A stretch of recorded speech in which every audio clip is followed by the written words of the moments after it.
We relate to each other, resting down from many distant lands.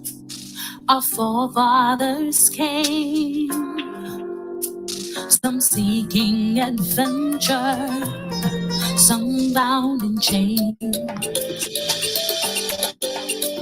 Through battles waged and fought, through victory and pain, by test of their courage.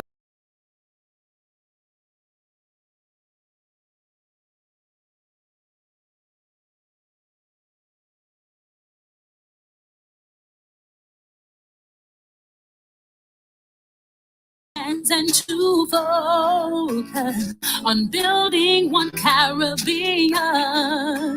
Raise your voices high, sing of your Caribbean pride. Sing it loud and strong, feel our hearts beating.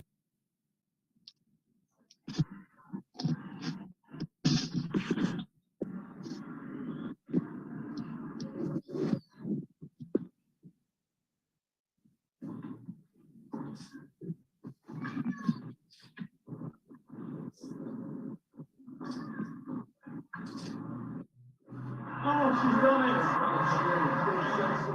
Chase away. Mommy?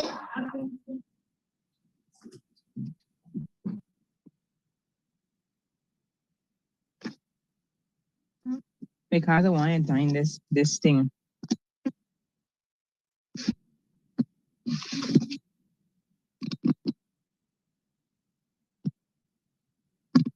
Everyone, please remember to mute your mics if you're not speaking. We're going to start at approximately 4:05. We're just giving a few more people a chance to log in and do the poll, and then we'll start at 4:05.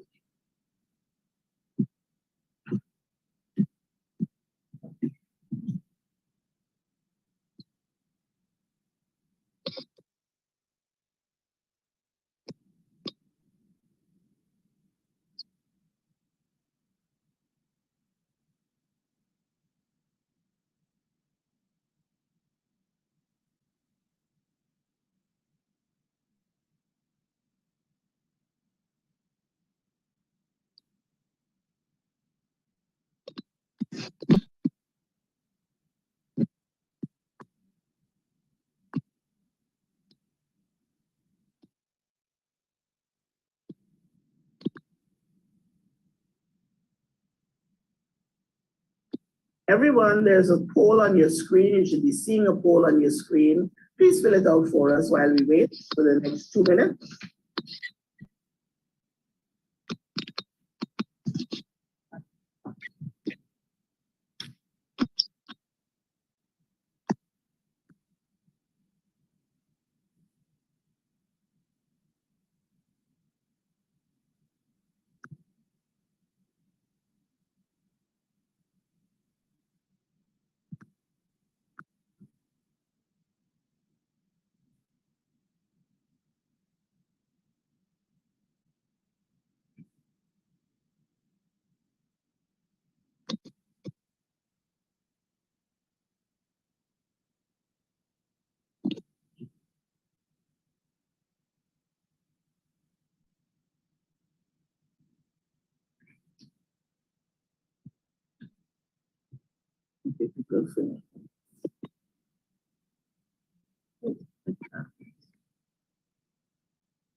This is cool.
Okay, we're going to start because we hope that we have an exciting session and we want you to be here for the whole 2 hours with us.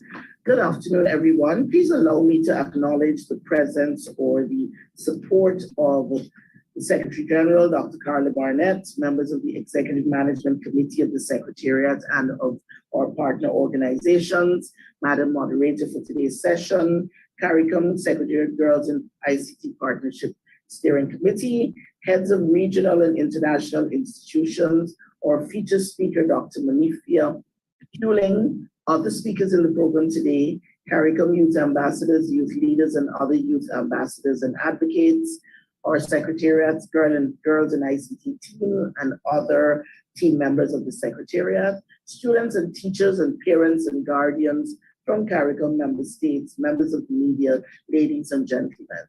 Good afternoon. It is my honor and privilege to welcome you to this first event hosted by the Caribbean Community Caricom Girls in ICT Partnership Steering Committee, as we observe International Girls in ICT Day with the rest of the world today, Thursday, April 28, 2022. International Girls in ICT Day is celebrated on the fourth Thursday in April every year. This event here today is part of a global movement instituted by the ITU to inspire girls and young women to learn more about the amazing opportunities and careers offered by the ICT sector. The last 2 years have been very difficult for everyone.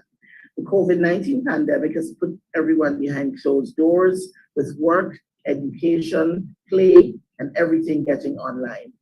During this time, many persons realized the power of technology more than ever before.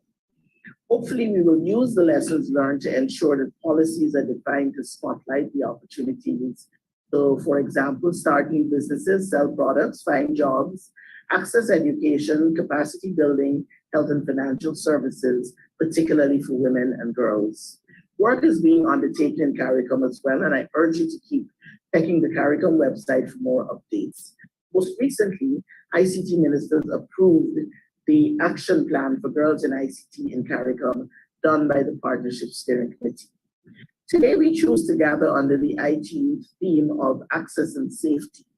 One of the aims of the partnership is to have persons both in and out of the Caricom region take part in conversations and discussions to provide working solutions for informing about, exposing, attracting girls to, and retaining women and girls in the ICT sector. Hence why we are testing today this new time slot to see whether we can get more persons engaged as they make their way home or are already at home. The end goal is to discuss effective initiatives, enable strategies and policies to bridge the digital gender divide in the Caribbean community. Given the prevailing issues in the world today, it is necessary to constantly keep before us why girls' participation is important. Some of these reasons include improving technical innovation. For the most part, we as a world are missing out on input and valuable perspectives from half of the world's human potential, and this could bring designing and other ideas to the technology of the future.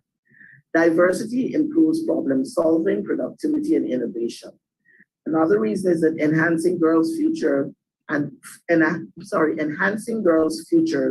and helping to reduce social inequalities. We're also working, some of the reasons are fashioning the future of work by ensuring a competitive workforce, promoting decent work for girls and women, retaining, upskilling, looking at curriculum changes, and even at the critical levels of changing job titles to make them more attractive for women and young women and girls. There are other reasons, and one or two more that I'll mention are that there's a substantial divide between women and men and between girls and boys in internet access and use today. Women and girls use the internet 12.5% less than men and boys, with some 46% of boys accessing the internet on their phones compared to 27% of girls. The ITU has reported that 2.9 billion people worldwide are still not using the internet, with 96% of them living in developing countries such as we are in Caricom. I'm sure you'll be hearing more about that this afternoon, but it goes without saying that representation by women for women is key to this significant global process. In closing, I wish to just say every girl has a right to be connected to the internet and feel and be kept safe while doing so. Let us recommit to work together to prioritize girls' access to technology and to ensure meaningful connectivity in a safe and empowering environment. The partnership looks forward to working with and supporting women and girls in this sector, and we expect males and men to work with us to solidify this pact for the development of the Caricom region and the wider world. Thank you. You'll be hearing many regional voices in the presentations today. One of those voices is Dr. Gunjan Mansingh, who will be the moderator for this afternoon session. Dr. Gunjan Mansingh is an active member of the Caricom Girls in ICT Partnership Steering Committee. She's also the head of the department and a senior lecturer at the Department of Computing at the University of the West Indies, Mona, Jamaica. She obtained a PhD in Information Systems and an MPhil in Computer Science and has a BSc also from the St. Xavier's College, Bombay University in India. She worked for a few years in the IT industry in Jamaica before moving to academia and teaches various courses at the undergraduate and graduate level in computer science and information systems. She has conducted workshops in Jamaica on data mining and business intelligence, and Dr. Mansingh, as a result of all her hard work, is the recipient of many awards, I presume, but two of them that are notable are the Best Research Publication Award in 2013 and the UE Teaching Award in 2014. She's the co-editor of a book titled Knowledge Management for Development, Domain Strategies and Technologies for Developing Countries, and is working on another book, Business Intelligence for SMEs, an Agile Roadmap Towards Business Sustainability. In addition, she has over 50 publications in international journals and has participated and presented papers at several conferences around the world. Her research interests are in the following areas: business intelligence, data mining, decision support systems, knowledge management and knowledge management systems, expert systems, and technology adoption. In sectors, she is interested also, understandably, in healthcare, crime, agriculture, e-commerce, and financial services, all the sectors which are important to women as well and important to women's advancement. Her research focus has been on harnessing data, information, and knowledge in the various sources to assist in the decision-making process. It therefore gives me great pleasure to hand you over to the capable management of our moderator for today's session, Dr. Gunjan Mansingh. And please join me by doing your clap emoticon or raising your hand or doing a thumbs up as we welcome Dr. Mansingh today. Thank you. Thank you so much, Jennifer, and happy Girls in ICT Day to all. You know, before just starting off the session, I would really like to say a few of my thoughts too, because technology is such a leveling play field, and we are living in this fourth industrial revolution, which will impact everyone and not just men. And that's why women need to be more involved in, the designing, development, security, marketing, adoption of technology products. And it's also important to note that this gender gap will not just close by time. One will need decisive action to actually close this gender gap, which exists in this technology field. And hence, it is very important that we celebrate these days, Girls in ICT Day, so that we can encourage more girls to pursue their interest and careers in technology. And hence, I congratulate Caricom Secretariat in really making sure that this day is celebrated every year. So on that note, let's take us down to, the various activities that we have planned today. So we have our opening remarks from Dr. Carla Bennett, who is the Secretary General of Caricom. She will be presenting a video. I don't think she can join us just now, and hence she's a new Secretary General, and hence I thought it's important that we introduce her properly. So Dr. Natalie Bennett, PhD and CBE, is the 8th Secretary General of the Caricom community. She assumed office on August 15, 2021. Dr. Barnett is an economist who has worked across the Caribbean, including the Caribbean Development Bank, as a country economist and later as Vice President Operations. She was also the Deputy Secretary General of Caricom from 1997 to 2002. Dr. Barnett has also provided advisory services to a range of multilateral and bilateral agencies, working across CARICOM through IDB, CEDA, Canadian International Development Agency, United Kingdom Department for International Development, and UNDP, United Nations Development Programme. In her native Belize, she comes from Belize. She was the Deputy Governor of the Central Bank of Belize in 1991 to 1996 and Financial Secretary from 2004 to 2007. She also served as Vice President of the Belizean Senate. So obviously she got into politics too, and as a Minister of State in the government from 2015 to 2020. So that's fairly recent, just before she took on CARICOM role. Dr. Barnett has received several notable awards, including the insignia of the Commander of the British Empire for Distinguished Public Service in 2005. So now I invite Dr. Bennett to bring her greetings, her opening remarks, and I think a video will be played for that. Handing over to the host.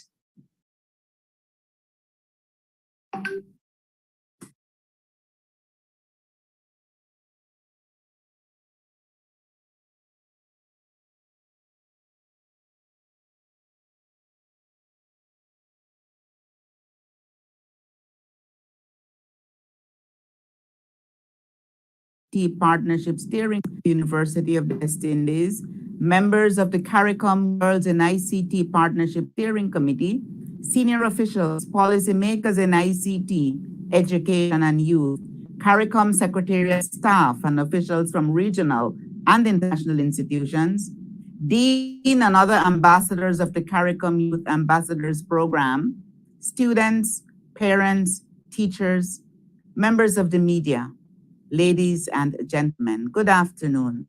I am pleased to share these remarks with you this afternoon on International Girls in Information and Communication Technologies Day, as CARICOM observes the day with this digital dialogue on the Girls in ICT partnership. As the world seeks to recover from the COVID-19 pandemic, digital solutions are critical to enable economic and social transformation and resilient, sustainable and inclusive growth, even as more than half of developing countries remain digitally unconnected. The TU theme for this year, Access and Safety, is very appropriate for us given our current issues. The CARICOM Girls in ICT Partnership was endorsed in 2019 by the Council for Trade and Economic Development, as the ministers recognized that a regional partnership was a good initiative for moving forward collectively in the areas of STEM, STEAM, digital skills, the digital economy, and the achievement of sustainable development goals. The partnership is envisaged to help to future-proof CARICOM development and support the achievement of SDGs 5, 9, and 17. In this regard, it is important to note that here, the CARICOM Girls in ICT Partnership was recognized as SDG Goodness by the United Nations.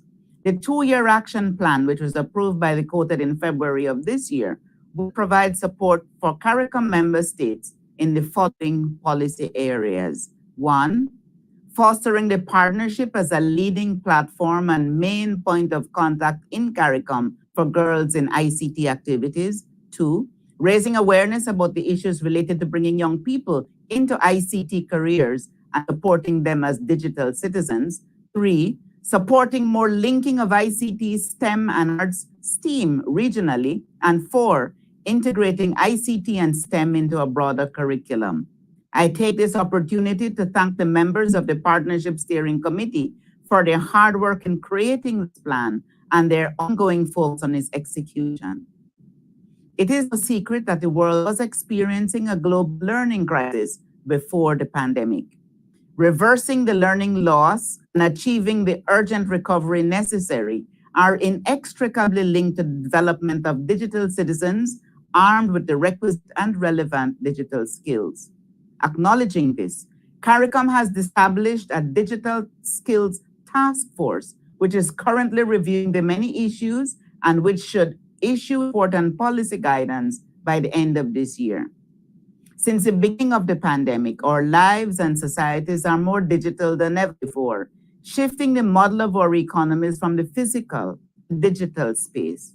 Many of us cannot imagine a life without our cell phones and without access to the internet. And it is hard to fathom that a good portion of our world is still without access to these simple but powerful tools.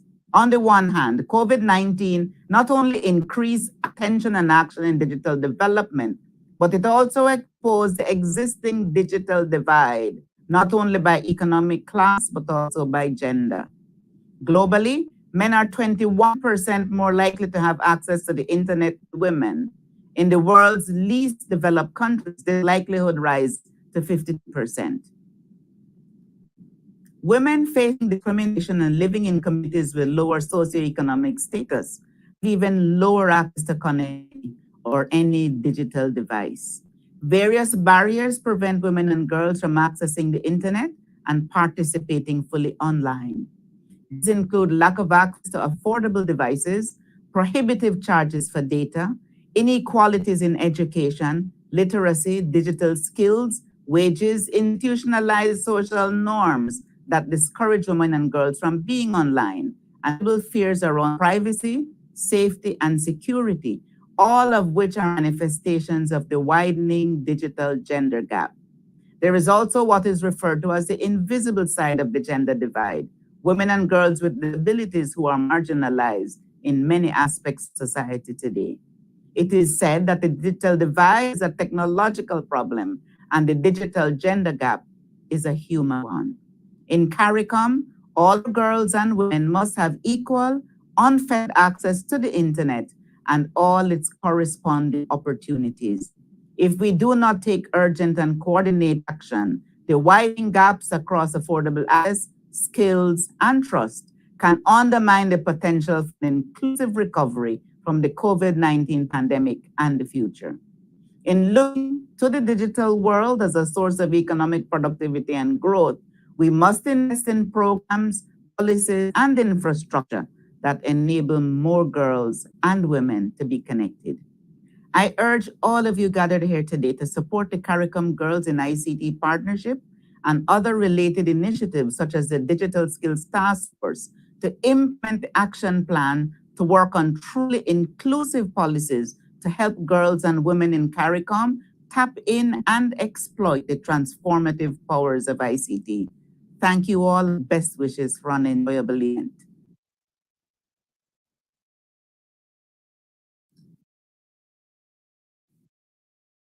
Thank you so much to our Secretary General. Very wise words. As pandemic has accelerated digital transformation, it is really important that we also are mindful of security in this domain. And our women and girls are very much susceptible to these environments. So we have to be extra careful there. Our next item is, speaker is an International Girls in ICT message from ITU, from Ms. Doreen Bogdan-Martin, who's the Director of Telecommunication Development Bureau. I think that's also a video that will be played.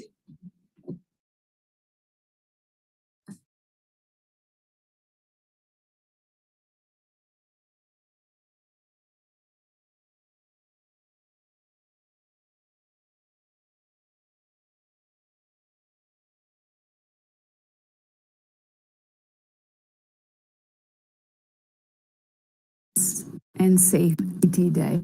We've chosen the theme Access and Safety as part of efforts to promote a world in which every girl and every woman feels safe and empowered to take part online and to tap into the rich opportunities that digital technologies can offer their studies and their careers. Our world has never been more digital. We need to inspire women and girls to step up and become designers, creators, and leaders in this fast evolving field so that we build a gender equitable digital future that meets everybody's My God. needs. But we'll never realize that dream of digital gender equality until the internet is a safe space for all. At ITU, we recently surveyed more than 100 girls from around the world. And shockingly, fewer than 1 in 10 said she felt fully equipped to stay safe online. That's not acceptable.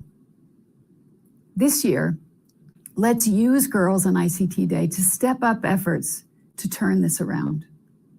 Women and girls will never enjoy the full and free digital access that enables them to harness technology to change their lives and the world if they do not feel safe online.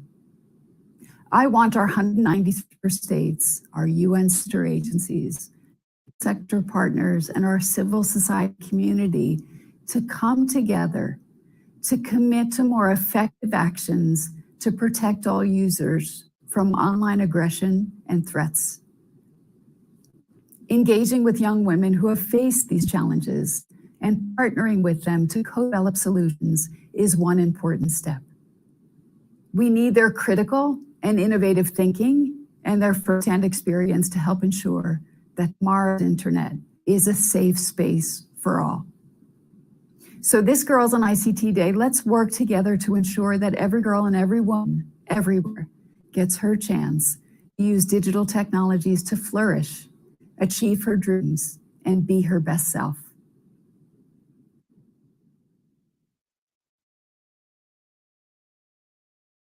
Thank you so much, Ms. Doreen Bogdan-Martin. Very important, safety, security in the internet space. You reiterated that. I remember you had said last year that tech needs girls and girls need tech. It is something that had stayed with me, and hence it's very, very important that women feel empowered to actually engage in this ICT space on the internet. That we had heard some of the statistics, and we really need to change that. Otherwise, the whole world is going to be impacted, not just women. So next we have a spoken word. It's from Lyanna Allen. And Lyanna has worked with the Caricom Secretariat for past 4 years as a project assistant within their Human and Social Development Directorate and subsequently the Cariforum Directorate. Her tertiary foundation is a BSc in economics supported by a master's in business administration along with project management certification.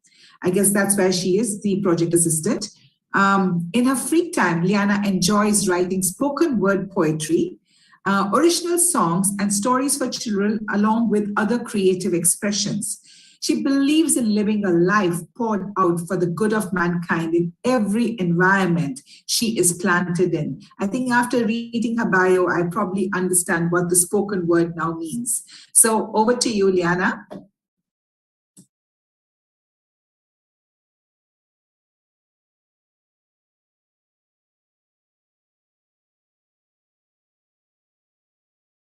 This piece is entitled Educational Freedom. I hope you enjoy.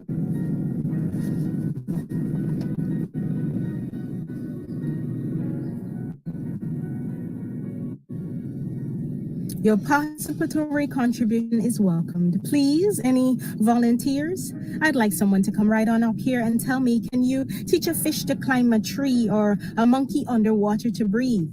Absurd? I agree. To even consider the possibility of such unnatural reorientation. So why then do we project such outrageous expectations upon our children? Chalk and talk, it's my way or walk. That's systematic education in my way. Sit still, be quiet, ears open, regurgitate exactly what I say.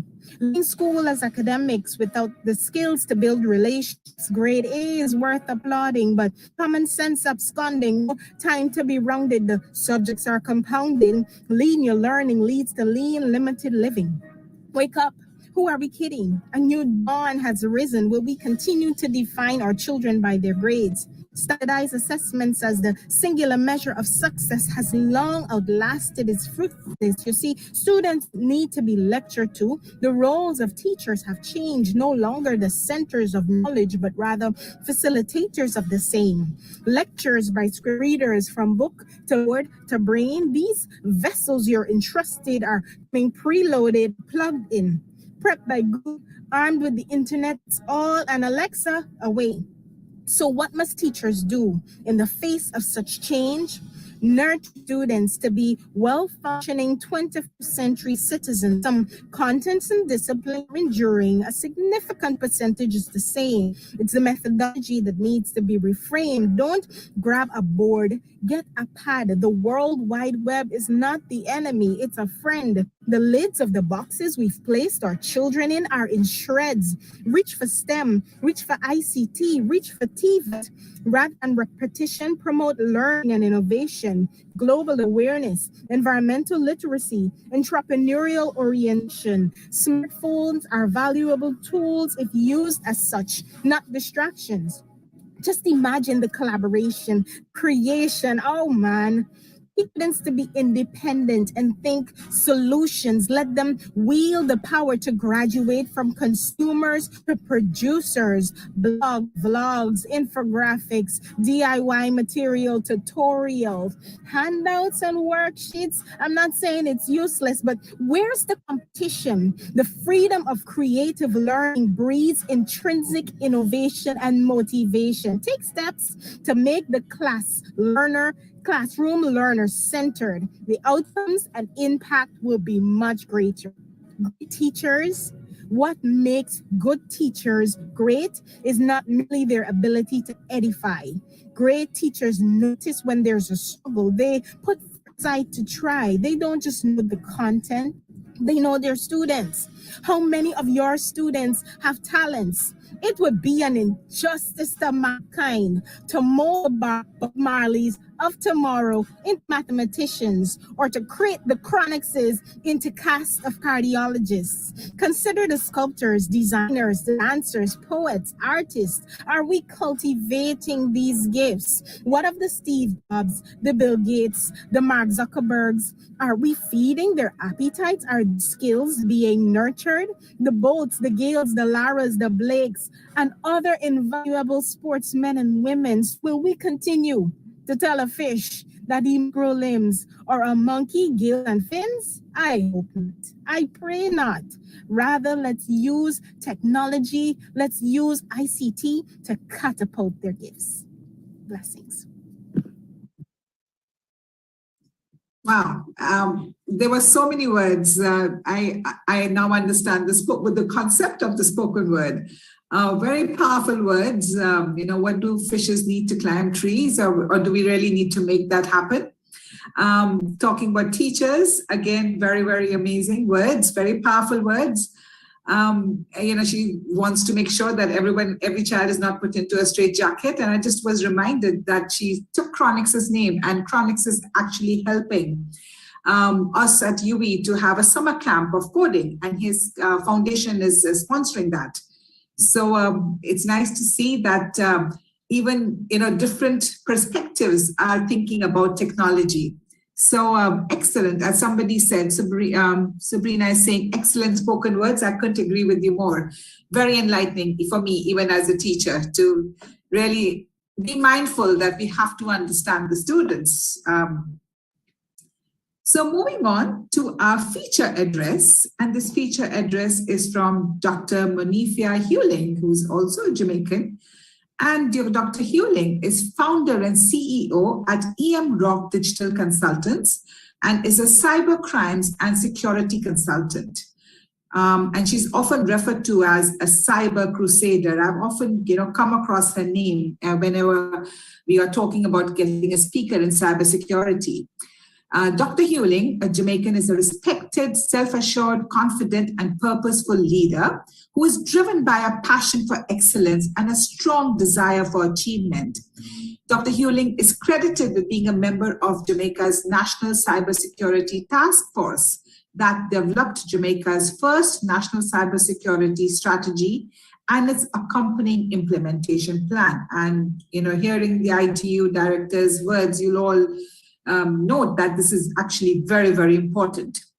In 2016, she was tasked with the challenge of building out and heading Jamaica's first cyber incident response team. In addition to fulfilling that role, Dr. Hewling also led the public education and awareness campaign to heighten the awareness of Jamaican citizens to cyber crimes. I think we all want to hear what Dr. Hewling has to say, so I welcome her to bring her feature address. Hello, good afternoon. Thank you very much for that, Dr. Mansing. Happy to be here and happy Girls in ICT Day to all our women and men and everyone in ICT building the digital economy. Madam Secretary General and other members of the Caricom team, the ITU and other international agencies, sponsors, teachers, students, parents, and well-wishers, thank you for being here as we observe today's activities. May I be allowed to share my screen, please? Okay, thank you. I'm hoping you're seeing my screen now. Room 508, can you confirm? Yes, we are. Okay, thank you. So, as small island developing states, we have had to, along with the rest of the world, go almost fully digital overnight, with a majority of our working population and our school-age children sent to work from home online within 2 weeks in March 2020. Persons were forced to go on home with little or no visibility from their workplace, little or no guidance from schools, no awareness of how to function in the virtual world that has little or no controls. So basically, we were all sent home to work online with very little preparation. Regional governments have moved to digitize their processes. So most of what we now do is done online. So we shop online, we study online, we bank online, we socialize online. Now the statistics outlined by some of the previous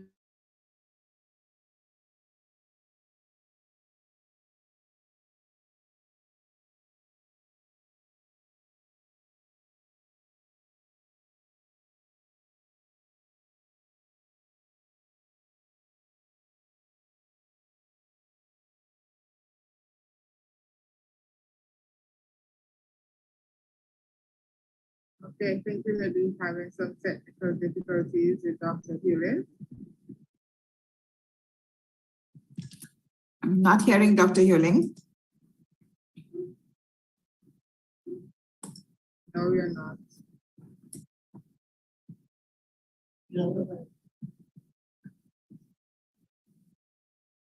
For some reason, I seem to have been disconnected. Are you hearing me? We're hearing you now. Okay, Go ahead, please. Point I got cut off. Okay.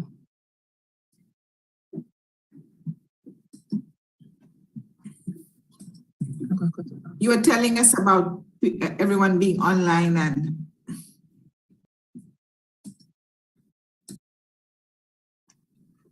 Okay, as we observe International Girls in ICT Day 2022, let us keep in mind the opportunities as well as the challenges. And the theme for this year's observation is quite appropriately titled and has been broken down into 4 main discussion topics: equal access, accessibility, gender stereotypes and workplace environments, and safety online. And as you may have guessed, which of the discussion points I'm going to be looking at. Now, we must agree that the internet has transformed our ability. You're not seeing my presentation, are you? No, you're not sharing your screen. Okay, that went.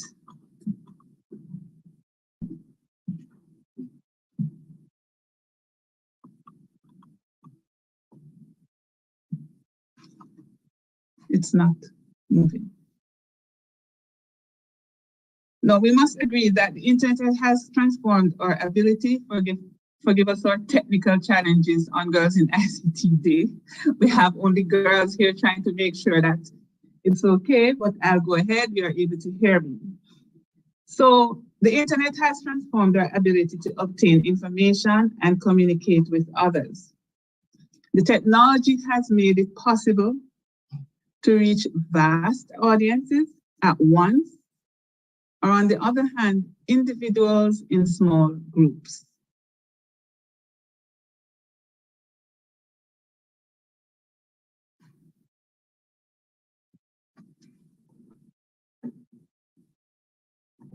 In turn, this accessibility and freedom of expression plays a major role in facilitating convenience, but in addition to the convenience, it also facilitates criminal activity.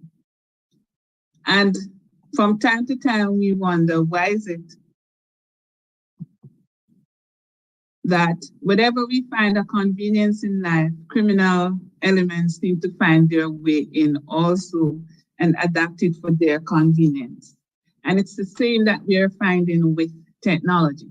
So as digitization expands, as we move into the digital world, so has the criminals, and who have also come in with ingenious ways to get their satisfaction. Now, we have already highlighted some issues re technology and our state where gender is concerned and where women and children are concerned, where we see lack of accessibility, where there are the challenges. We got some statistics earlier about women not being able to access the technology. And in addition to all of that, we now have to deal with gender-based violence. Now, gender-based violence is any violence that is directed against a woman just because she's a woman or affects women disappropriately. And that's the definition given by the United Nations. Now, some violence that this technology age has brought with it and challenges faced by women online are quite vast, unfortunately. And I said to someone earlier as I was preparing this presentation, I feel like I always come with the bad news. So whereas I speak of the wonderful things that technology can do, I also have to highlight some of the challenges that we face. And today, some specific challenges experienced by women and girls, those who actually have access, and some of the things that deter females from getting into the field and making use of the technology. We have threats of violence, sexual and otherwise, that has been growing. General harassment online. So now persons with a particular type of thinking or type of behaviors have moved online to use the technological tools to harass persons. We have the publishing of intimate images, videos, and audio clips without consent. We tend to call it regionally, we term it revenge porn. But that is what it is, persons using the technology to publish these images. And these sorts of activities are usually directed against women and girls. Accessing private data through hacking. And I'll pause there a bit because whereas we have the issue of sometimes oversharing, where we as women overshare, and so people get hold of our information, we also have the challenge of persons accessing our data without our consent and publishing. We also have the challenge of the creation and dissemination of fake news about a particular individual. And I find from time to time when I comment on this, I get pushed back, but for those who have met me on different occasions will know that that doesn't really affect me pushing back. But when we target persons and spread these things about them, we do not stop to consider where the information comes from, because sometimes we are just participating. We are not necessarily the creator of this fake information, but we are happy to share. So you'll get something in your WhatsApp that says this person is a particular way, and we don't know the person, we don't stop to find out anything, but we share this and we propagate the information and cause more distress. Sometimes, and a lot of times, the information is not necessarily true, but someone just has an issue.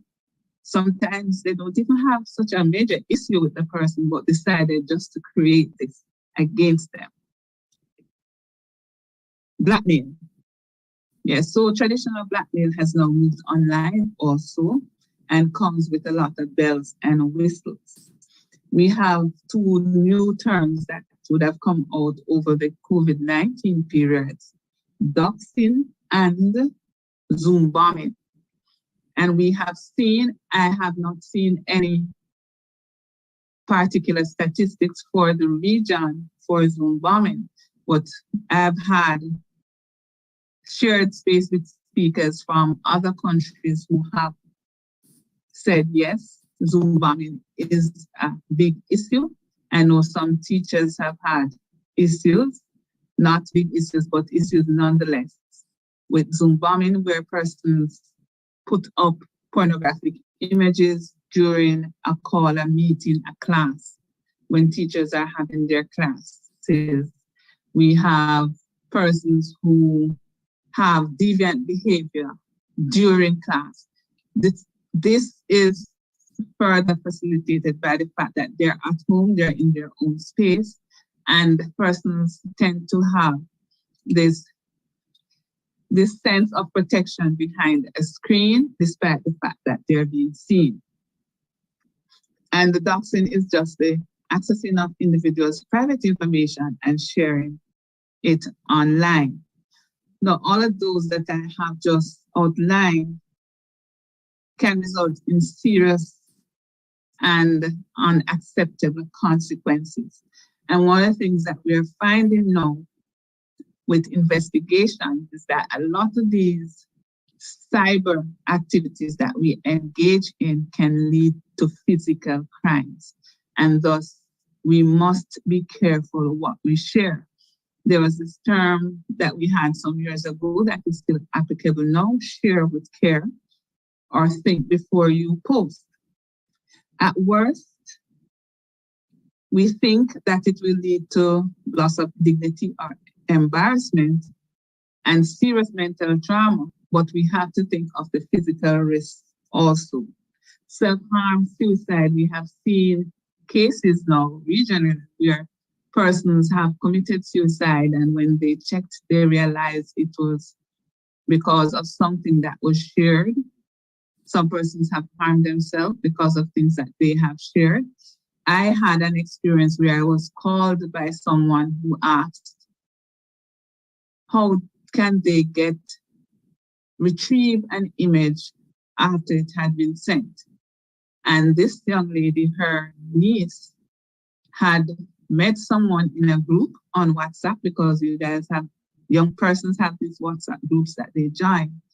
She met the person and was communicating. This is a 13-year-old, by the way, communicating with the person on the side, and eventually took pictures of herself and shared them with someone across the globe, supposedly across the globe. The person could have been just across the road. But the fact is, she shared this, and now they were trying to find ways to get them back. Unfortunately, no can do. And even if you do get them back, think of the number of places that those photos could have gone. They could have been screenshot and shared. They could have been downloaded to a machine somewhere. So we have all of these risks to think about as we go online. Frequently, victims of online violence become a target simply because their views or their behavior are different, or we have found simply because they're women or they're girls, and they figure, and may not be politically correct, we are often deemed the weaker sex, and therefore the attacks and so take place because we are not expected to respond in a particular way. And so we find that abuse, trolling, cyberbullying, harassment is targeted mainly at females, mainly. Now, online gender-based violence or interpersonal cybercrimes is a term that we have been using since recently. May take the form of a one-off incident, or it may be persistent. It could be a targeted campaign against an individual. At times, it's confined to the online channels, such as email, messaging, and social media, which would be a whole different presentation to itself, and websites. But it may be combined with physical harassment. So that is what we're finding. At times you have hybrid. It's a nice word for a bad thing, but it is what it is. It is important, however, to note that not only those who initiate these criminal activity are to blame, but those who share.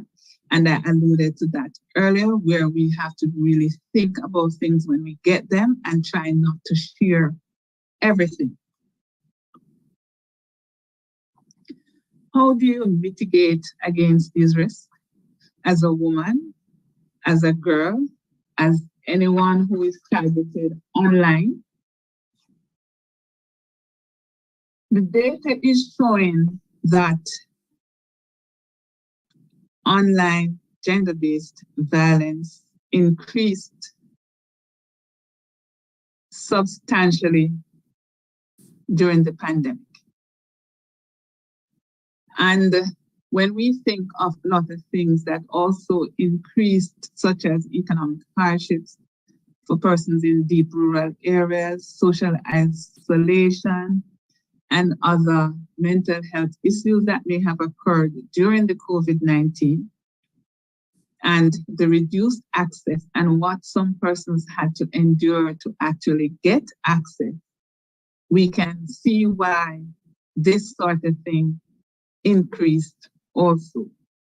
And so we have to take action to mitigate against the effects that it may have on our women and children.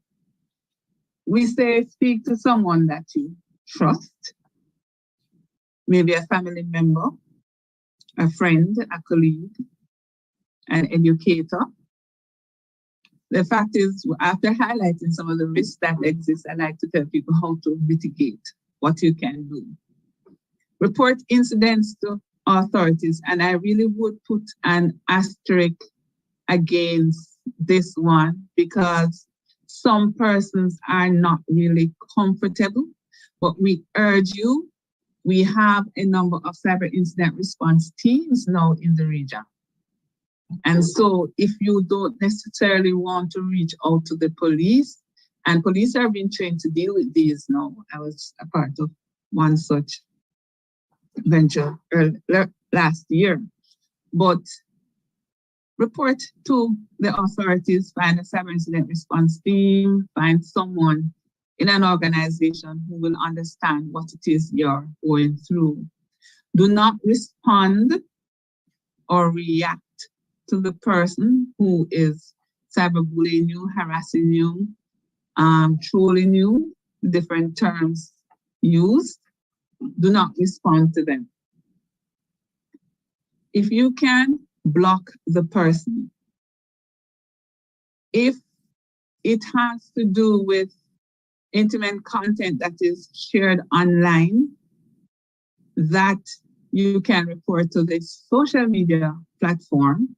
If it's a social media platform, and it usually is, your Instagram, your Facebook, you can report it to the Meta group and they will make efforts to have it blocked. But also in most of our Caribbean nations, that would fall somewhere under a criminal act. So we would urge you to report it to the police.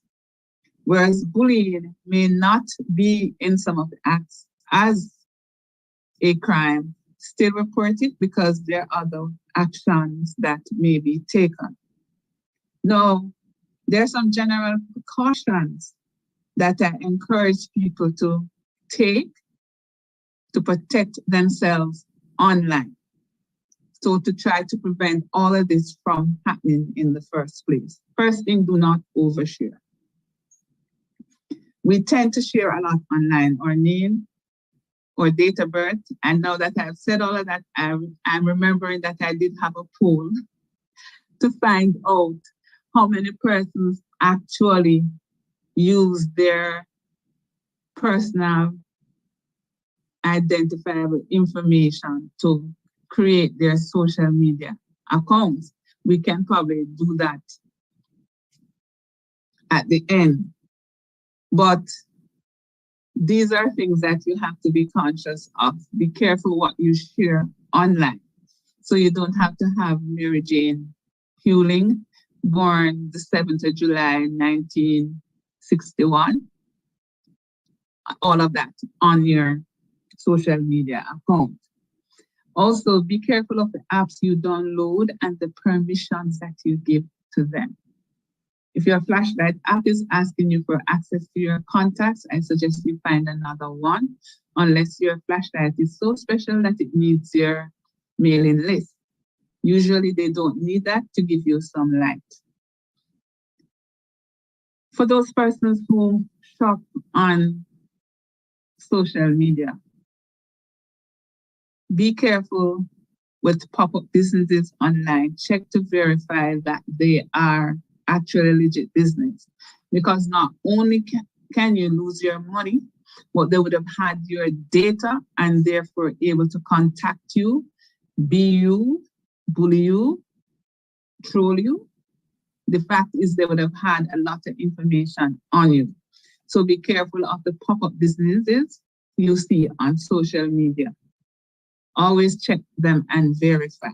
We have had increased reports. I think just last week we had some data being shared about a warning actually being shared, warning persons to be careful when they're shopping with these pop-up shops on social media. People, the best way to protect ourselves online is to just be mindful of what we post. And always remember, it is not going anywhere and it can be used against you. So you must think before you post. Now, do not be tempted to target anyone with any of the above forms of abuse. Whether you are thinking of initiating it yourself or if you hear of someone else planning to do it, reconsider, think twice.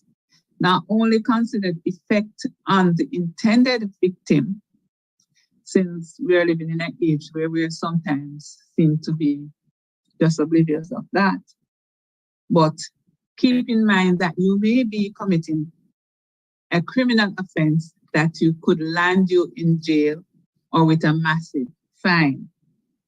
The same also applies to forwarding and sharing this type of content, whether on or offline. So we have to be careful in all that we do. We need to take steps to protect ourselves. I tell persons the internet is the best thing ever. Social media is great.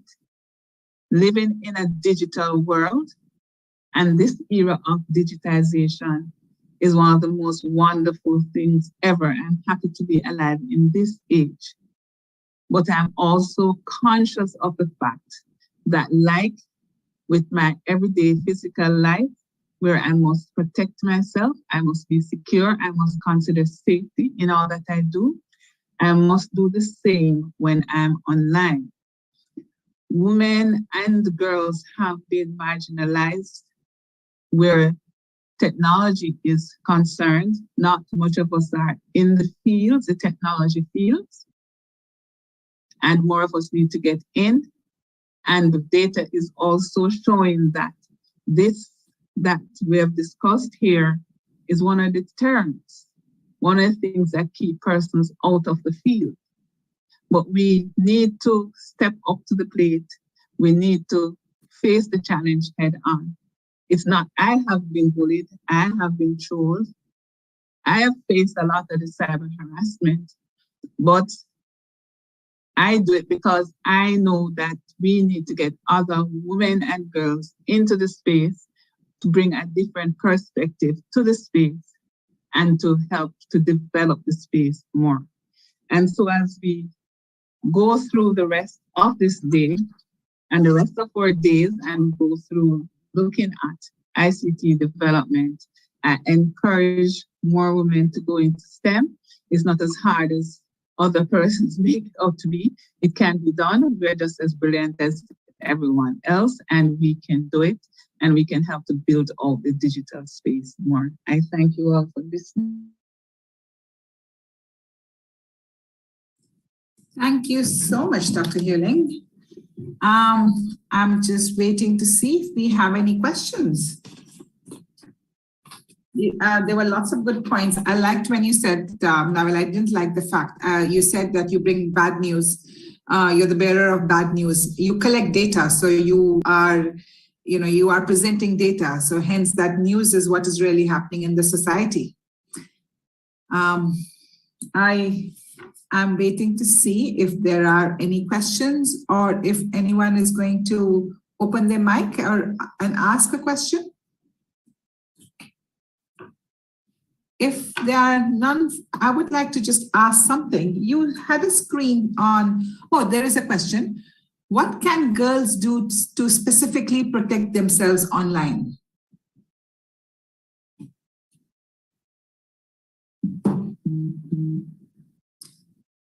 Dr. Hewling?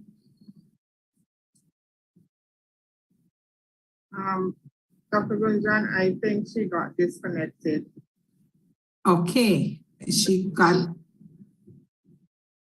let's see if she joins in again, but we do have a session later in the evening by Dr. Kofka Khan, who's talking about how to really protect ourselves, what we can do.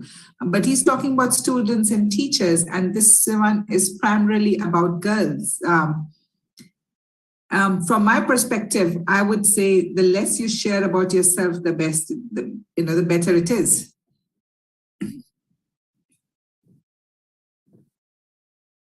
And there was something else which had intrigued me. She had something about interpersonal cyber crimes.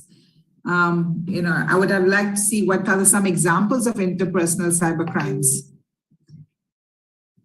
But since we don't have her online just now, may I have an input, please?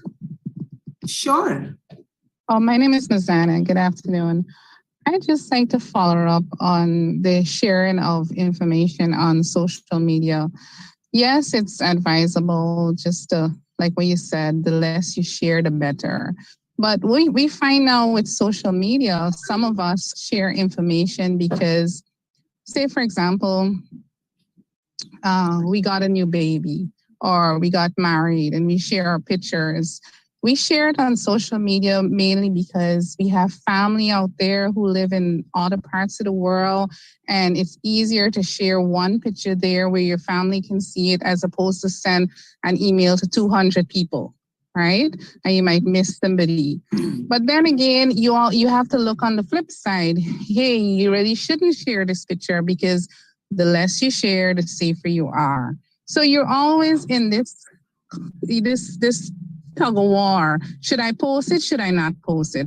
And then, of course, you safeguard yourself by trying to add persons on social media who you know are within your circles, not strangers. At least I do. You know, don't just add people because you're familiar with them. Just add them because you know for sure you either went to school with them, you're related to them or something like that. So there's always this tug. Do I post it? Do I not post it? And then, of course, there's this fear that I agree with you in the background that may take this information and use it against you at some point, you know? So that's a dilemma we face sometimes as girls on social media. That's it. Thank you. I'm not sure if you're hearing me. That was, we have one hand raised. Maybe we'll ask Nicole to give a question. And then Monique, these were questions for you, Dr. Hewling. Let me just ask Nicole to say her question, or is it the same question that I've read from the chat? Thank you very much. No, this question really has to do with using social media to expose the crime. Here in Guyana, we've had 2 social media posts that shows the brutal beating of women. These women using social media as a way of exposing what is happening to them, which has led to the arrest of the males that were very close to them. In one instance, a father who brutally beat his adult daughter, and then in another, it's a husband with his spouse. What are the views on the use of social media in that light to actually bring crime to the fore and to have it addressed under the same theme, safety and access? I thank you. Thank you so much. Thank you so much. That's very, very useful, actually. And I think we have had some similar examples even in Jamaica. And these weren't, videos shared by the people personally, but they were videos captured by public cameras. And, they had brought such issues to the national news. So there is, of course. So I'm going to ask Dr. Hewling to actually respond to, there was a question. I don't know if you can see it in the chat. I'm just trying to find the chat myself. 1 second. What can girls do?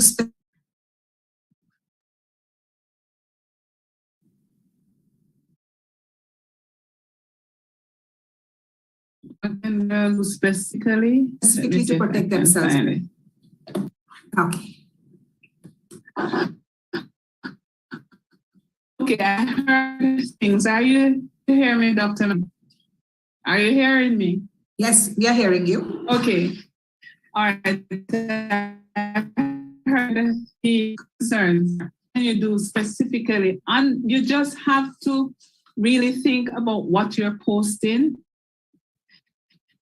It's a guideline for life, but it has the digital age has become so intertwined with what we are doing that we twin the two together. So just like you wouldn't just go out with anyone, you do your checks, etc. Before you do, it's a stay online. What you find though with online is that persons are you as a online, as opposed to meeting someone physically and making them a friend. You can be friends whereas in the physical world, over and Manifa, I think your connection is not very good. We are chipping in and out. So we will move on now. There are lots of... had to switch computer. She's not hearing me. Okay, thanks. And point taken completely. It's what you share becomes important. And I think this discussion can just continue as to what is it that, we need to share or not share. And there were some nice examples which were shared just now. But we have our next presenter actually had requested a time. So we are just trying to make sure we accommodate our next presenter, and we can do that. So our international partners committee, and that's Miss Abby Daniel. And just 1 second, let me tell you a bit about, I've lost in trying to bring all this information. Yes. Abby Daniel is our international partner. As a Latin American, Canada, and Caribbean programs team manager at AWS. And who doesn't know Amazon Web Services in this day and age? She's an executive responsible for implementing education, workforce development, diversity and inclusion, very, very important, disaster prevention, cybersecurity, and other programs in Latin America, Canada, and Caribbean market. Abby, you're very important to this day, I would say. With more than 25 years of global, private, and public sector business experience, she has spearheaded the creation of this new dynamic team to enable the AWS public sector organization to expand into these regions. Abby is quoted in international press and speaks at public sector and industry events regarding cloud technologies and education, innovation, and workforce development. She has lived and worked in Costa Rica for 2 decades, and she's done many roles with the embassy there, the US embassy there, and is a fluent Spanish speaking professional. She moved to Costa Rica after working on Capitol Hill in Washington, D.C. for a member of Congress from Seattle, Washington, as his communications director. She holds an MBA from George Washington University School of Business in Washington, D.C., and a BA in political science from University of Washington in Seattle. She loves outdoors, is an avid hiker, a runner, and PADI certified open water diver. I can see why she is now living where she's living in Costa Rica. She has served on several nonprofit boards of directors, including Costa Rican North American Cultural Center. Over to you, Abby. Thank you so much for that wonderful introduction. And it's such a privilege for me to be able to participate in this event, talking about the importance of women in technology. And I know this is a very special audience, so thank you for making the time to have me join you. As you read, I have worked in Latin America, but now I currently am living in Washington, D.C. And I joined Amazon Web Services almost 6 years ago now, and I had never worked in technology before I joined Amazon Web Services. And I learned about cloud computing and the power of cloud computing for digital transformation and better citizen services globally. And so I think if I can do it at the midpoint in my career, I think any of the girls and women that are on this call today can certainly make a career in technology. So I'm going to share just a couple of slides with you. Let's see here. And let me get in presentation mode just to talk about what we're doing at Amazon Web Services to support the Caribbean. And first I want to share the exciting news that last week I was in Puerto Rico for the office opening of our first office in the Caribbean. And it was very special to me to be able to be there because my father was born in Puerto Rico and lived there for the first 10 years of his life. And I actually got to go and see where the town that he was born in. He also lived in the Dominican Republic. But that was a special personal part of the office opening last week. So with this office as our hub for the Caribbean, we will be able to offer better support to the Caribbean nations. We've been working very closely with Caricom for a few years on different topics, and it's been our privilege to support Caricom in what they're doing in the region. I just wanted to mention a few of the programs that we have that are available to those that are on this call today. AWS Educate is a self-paced online learning portal about cloud computing. It's available in English, Spanish, Portuguese, and French. It's available for anyone that on their own wants to start learning about cloud computing. AWS Academy is a program that's at the university level. So any of the faculty that's on the call today, and I see that there's many distinguished faculty from universities that are on the call today. If you would like to learn more about how your university can become an AWS Academy and how your professors can learn how to teach the curriculum of cloud computing, you can definitely let me know. The other program that we have, which is geared toward government officials, which we actually did a course last year through Caricom for government officials in the Caribbean to learn about cloud computing, is the Digi Series course and the Digi Tech course that's explained here.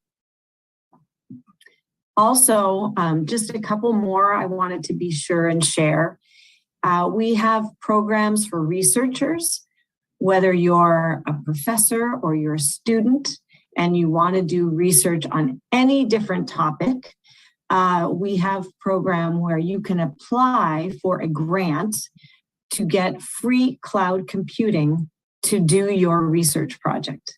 And that means that you don't have to either get server on-premise space or even buy hardware for a research project. You can just get free cloud computing for the duration of your research project.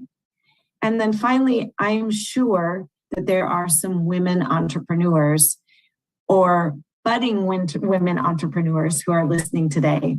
And so I wanted to share a program that we have called AWS Activate, which is for entrepreneurs to get cloud credits, that's free cloud computing, technical support on how to get going, and also access to a network of entrepreneurs in the region that can act as advisors and support for you as you're getting started with your business. We know that most of the startups globally have started on AWS, and we know that one of the barriers to actually having a great idea and then developing it into a business is really not having the capital to be able to go out and spend the money that you would need to build an on-premise server network. And so by using AWS Activate, you can get started for free, you get technical support, and then as you eventually use the cloud, you take advantage of what's the pay-as-you-go model, like electricity. You only pay when you're using the cloud services. And so if you're not using them, you're not paying. And that translates into cost savings, which is something that's really important. So I wanted to mention those programs, which are all available for students, professors, professionals, entrepreneurs, and public sector in the Caribbean. And I wanted to conclude by saying that it's really a privilege for me to be able to be here and share today with you, and also to support this event. We're proud to offer Amazon gift cards, e-cards, to Caricom to be able to offer to the participants of this event. So thank you for having me today. I don't know if there's any questions. I would be happy to take a few questions if there are questions. If not, I will share the information about the programs and you can share that around to the participants. Sure, that is very, very good news. I've asked you if you could actually share your email address with us. Some of these programs initially used to be for US region. And in Jamaica, for example, we could not access them. And it was, it's always, you get blocked from using them. So are you now telling me that all these are open for Caribbean users? Yes, I am. Yes, I am. And it's really a privilege to be able to say that they are. And so absolutely. And I just put my email in the chat. Dr. Munsing, I just put my email in the chat. I will also share with Jennifer the presentation, so you can have the actual slides, which have links in them as well. Great. Sorry, great. That's really nice. And I know that my colleague from Trinidad, Dr. Khan, also teaches a lot of these concepts. So I think for the University of West Indies, which is across in the region, it would be a very, very useful relationship to build with AWS. So thank you.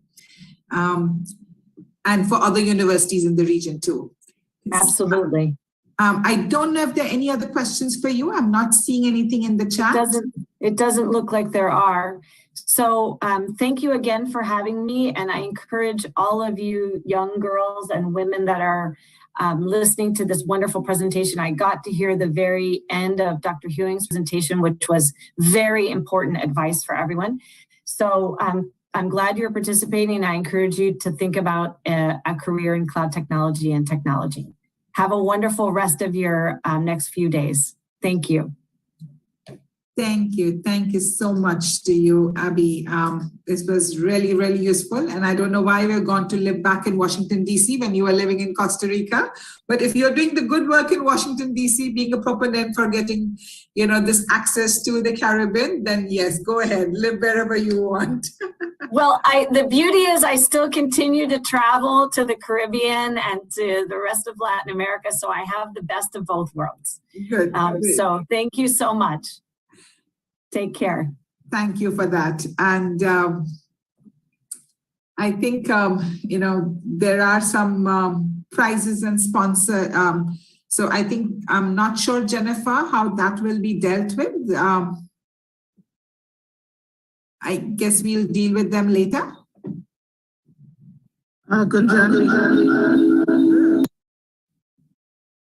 Okay, you're coming in an echo mode, so that's fine.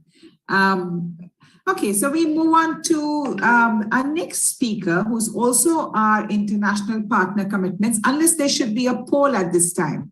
There was a minute actually for participants to be given a 1-minute poll to pop up on the screens. Are we going to do the poll just now, host? Okay, great. So you now have the second poll. And I think you all should go and answer this poll.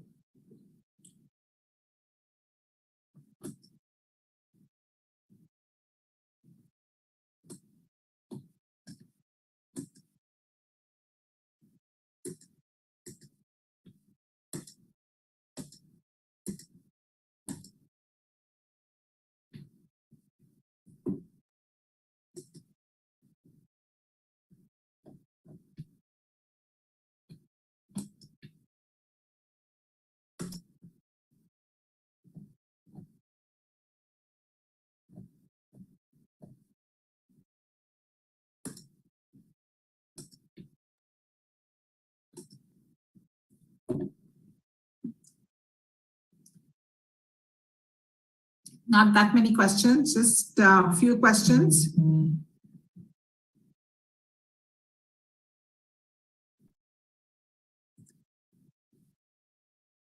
I'm giving everyone a few more minutes as we really speak about, or as we celebrate this very important day, Girls in ICT Day. It's nowadays diversity is not even about a social and a moral issue. It is even about the bottom line. Revenue, because the more diversity you have, it is shown that the organizations earn more money because you have different viewpoints, different thoughts, which are very, very important for being creative and innovative. So I see that Dr. Hewling is wishing us a great Girls in ICT Day 2022. I just want a few more persons to answer this second poll that we have.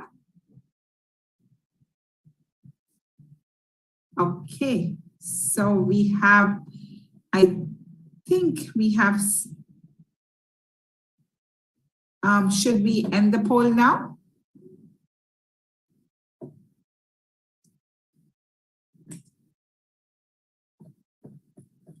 And should we move on to? Okay.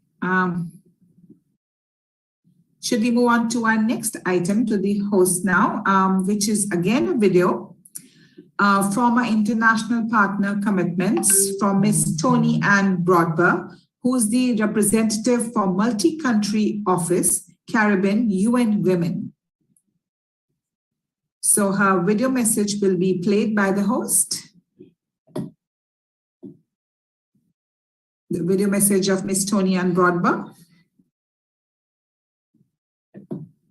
Good morning. My name is Tony Broadber. I'm the representative for the UN Women Multi-Country Office in the Caribbean. And it is my pleasure to share these remarks with you this morning as we celebrate Girls in ICT Day, focusing on the theme of access and security. In 2018, seems so far away, before we knew of COVID-19, the 62nd session of the Commission on the Status of Women examined the theme of participation and access of women to media and information and communications technologies and their impact on and use as an instrument for the advancement and empowerment of women. There were some clear recommendations out of the consideration of this theme, as it was also reiterated by UN Women's Executive Director at the time, that ICT are especially relevant today as we face rapidly changing world work, and that women and girls' right to acquire access to ICT STEM to be able to compete on par with boys and men in the 21st century economy is critical for our sustained development. This is more true today than it was then.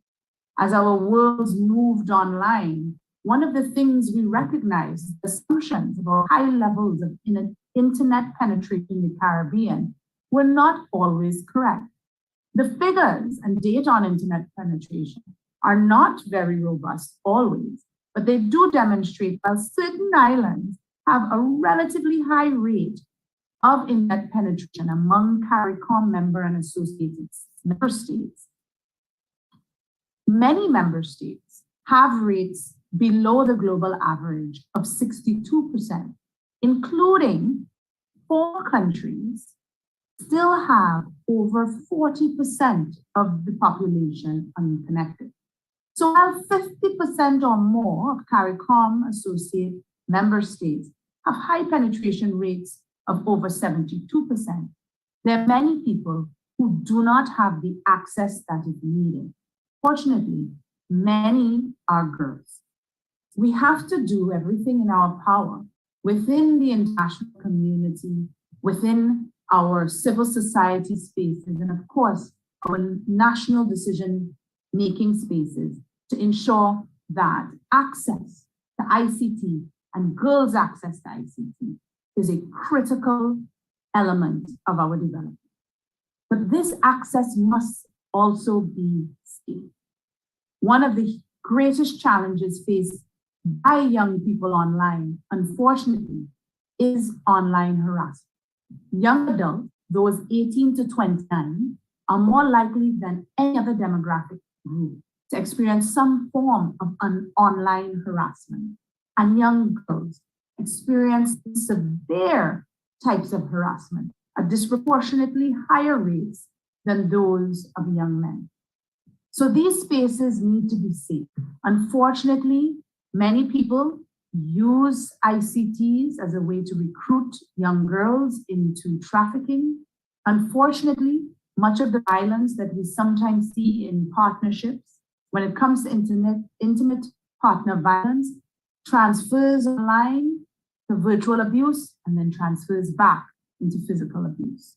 We need to find and support legislation and policies that demonstrate better practices as it pertains to accountability and response.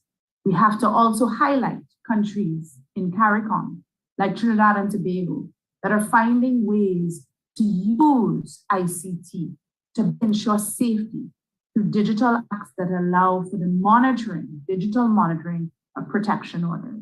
This protects girls, women, and communities from violent offenders and from those who have demonstrated that they have chosen violence in the past.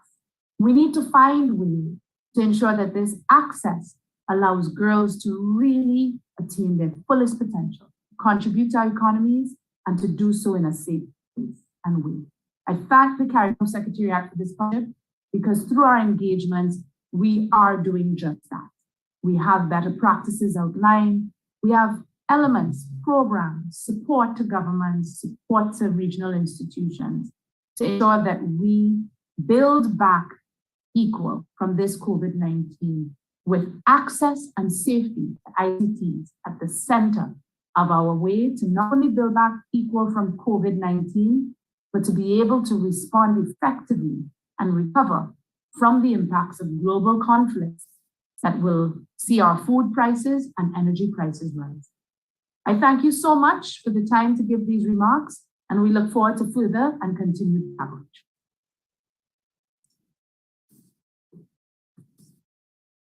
I think hearing all these speakers, even I am it's very worrying about this human trafficking and security in the cyberspace. It's not something I know too much about, and I would really, I'm hoping that as the evening goes along, I learn a bit more because I see there are a few more talks on that. It's something I think even as educators we need to be mindful about so that we can even speak about it in classrooms, so that people are aware that that technology is being used in such a way. Very scary, and hence very important that the theme that we have this year is really critical as the world is becoming digitally transformed. So our, and from that we move along to our next speaker, which was actually bringing again, re-emphasizing some of these topics again, real world cybersecurity concepts. And the speaker is, the presenter is Dr. Kafka Khan. Dr. Khan received a BSc, MSc, MPhil, and PhD from University of West Indies. He's currently a lecturer in computer science in the Department of Computing and Information Technology at UE in St. Augustine campus. He has up-to-date published the Practical Databases and SQL Applications Revealed, which is a book available on Kindle, and he has 65 papers and journals and 7 conference proceedings of international repute. And that's quite impressive. His research areas are AI, multi-objective optimization, stochastic networks, evolutionary computing, computer security, and machine learning. And, these are, again, very, very important concepts in this field of computing. And I now welcome Dr. Khan to bring his real-world cybersecurity concepts, which is very important concepts for students, parents, and even teachers as to how do they conduct themselves in this cyber world. Over to you, Mr. Khan. Dr. Khan, I should say, sorry.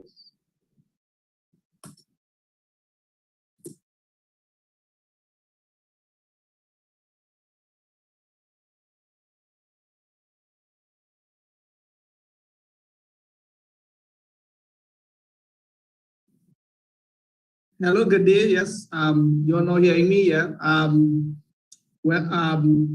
Now thanking all the hosts and everyone for thanking you all for inviting me to have this session with you all for this very important day, safety for girls in the cyber world, right? So I was listening to the talk that we had previously in the host who presented the feature presentation, and she was very worried about the activities that are online and that host that girls come into. So one of the things that I did, I taught at a girls' school for 2 years, secondary school, St. Francois Girls in Port of Spain, So I know the host of girls from Form 3s, my Form 1s, Form 2s.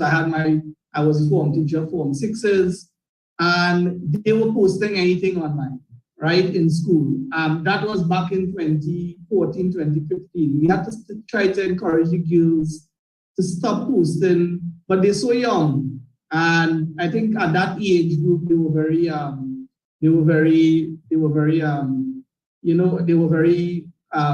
liberal in their ways. And it's good that we reach out to those girls and tell them about the importance of what you put. They put their stuff on Facebook, on WhatsApp. They're not thinking, they're just doing this stuff. And these are for girls in Form 3, Form 4. I have my Form 4s, my Form 5s. So it's a general thing that I'm well aware of because of my experience also at secondary school, right? So, but today my topic is, and I will be brief, basically emphasizing some of the stuff and really talking about what is cybersecurity and small bit of technical information about what cybersecurity entails, and then we'll go on and talk about some safe practices that women can use to help themselves when they are online and try to protect themselves. So I have this quote here. This is one of the questions I could put on the poll. You would read the quote. It's from Lewis Carroll, Through the Looking Glass, right? And we see there a boat beneath the sunny sky lingering on what's dreamily in the evening of July. Children tree that nestle near eager eye and willing ear. So they would say, so what does this have to do with the team that we are talking about today? What does this have to do with anything actually that we're doing today, right? Anyone could guess. I normally give this in class. I teach some security, computer security also. If you all, anyone could figure this little quote out, I'll just give her 10 seconds because I know my time is a bit limited. You could say it or you can put it in the chat. I think the quote is about children who are willing will get somewhere in life. Children who are willing will get somewhere in life. That is a very intuitive response. But if you look at the first letter in each line, what does it spell? A-L-I-C-E. Now, this is to show you about the threat that online world faces you. So something that seems to be totally harmless and normal, just a normal little quote, someone is actually passing a secret message across to another person. And you don't even realize that, right? By looking at the quote, you try to figure out something else, like in a realistic world. So this is where the online world becomes dangerous. You are surfing a website, you think it is safe, you are sending information, you think it's safe, you are doing a lot of things online, you think it's safe, where in fact, there are unscrupulous people doing a lot of stuff behind the scenes. So that is where it becomes dangerous and you are not aware. So the only way you can circumvent that, you have to protect yourself, right? And you have to become more aware, right? It doesn't mean you have to go and come and do cryptography or you have to come and do security with us, but you can take some of these steps that people are talking about to protect your own self when you're online, right? So this little quote was there. It was really intentional to lead people astray, but someone was passing a message, Alice, across to someone else, right? So that section there. So when we think about cybersecurity, you talk about, if you look at the definition there, a state of protection. You want to be protected against some criminal use of data or something that is happening. So your data, in this sense, from some previous discussions, would be the pictures that people post, right? All that is data about yourself. It's important. Your identity is very important, right? You have to learn that, and keeping your identity safe even though you're living as a human being, your identity becomes very important, even in the online environment. You have to be very careful about what you share with others or what information you put out there, because it's being used for a lot of things, and you're not even aware of those things, right? So the cybersecurity, the drive for cybersecurity is really protecting yourself against those elements, right? And cybersecurity has a lot of different areas here, and the cryptography will be like hiding the information, right? That I was talking about. You have threats and vulnerabilities. People will be looking at you, trying to find out if you are vulnerable for something, for an attack. Maybe you're in a hotspot or something like that. So all these different things here that's listed, right, are part of cybersecurity, but it's also part of getting yourself, making yourself aware of different things, right? So there are a lot of different fields and a lot more, but I just point out a couple of you of forensics, trading, and so forth. So what's important when we talk about cybersecurity, right? So I won't go too full in detail, but first, just the gist of it. Security is about protecting yourself. That's point one. Point two, it's really about what is cyberspace, right? Cyberspace is really like the internet, right? When these computers are connected, you are sending information across to another person, but many people in between can gain access to that information. Someone was saying previously in a talk, when you send the pictures, you get back one picture, but it went to 10 different people, right? So the internet is connected. It's not only one person you're talking to. Sometimes there are people who are attacking the space that you are talking in between and looking for information and so forth. So that's the internet. So cybersecurity is about security. Cyberspace is the internet, and cybersecurity is really protecting yourself and resources that you have, your computer and stuff, over the internet, right? And in particular, you want to be over the internet, you want to be confidential, you want to have your information protected. You don't want to have your pictures and your stuff. So I know someone earlier in a speech spoke about having to send your information to their parents or someone. I have a friend in Florida who also does that. She went away after the degree. And so I said, why are you posting all this stuff online? She said, well, my mom, she wants to see, wants to see me, how I'm going. That's a way of thinking. But you just have to be careful about what you post and where you post it. But you need to have your information confidential. Integrity is also important. You don't want them to change the information. They can use your pictures, they could change the look, they can do things to them, right? So you want to make sure that, so the security also means that they can't change the data about you, right? And the last thing is availability.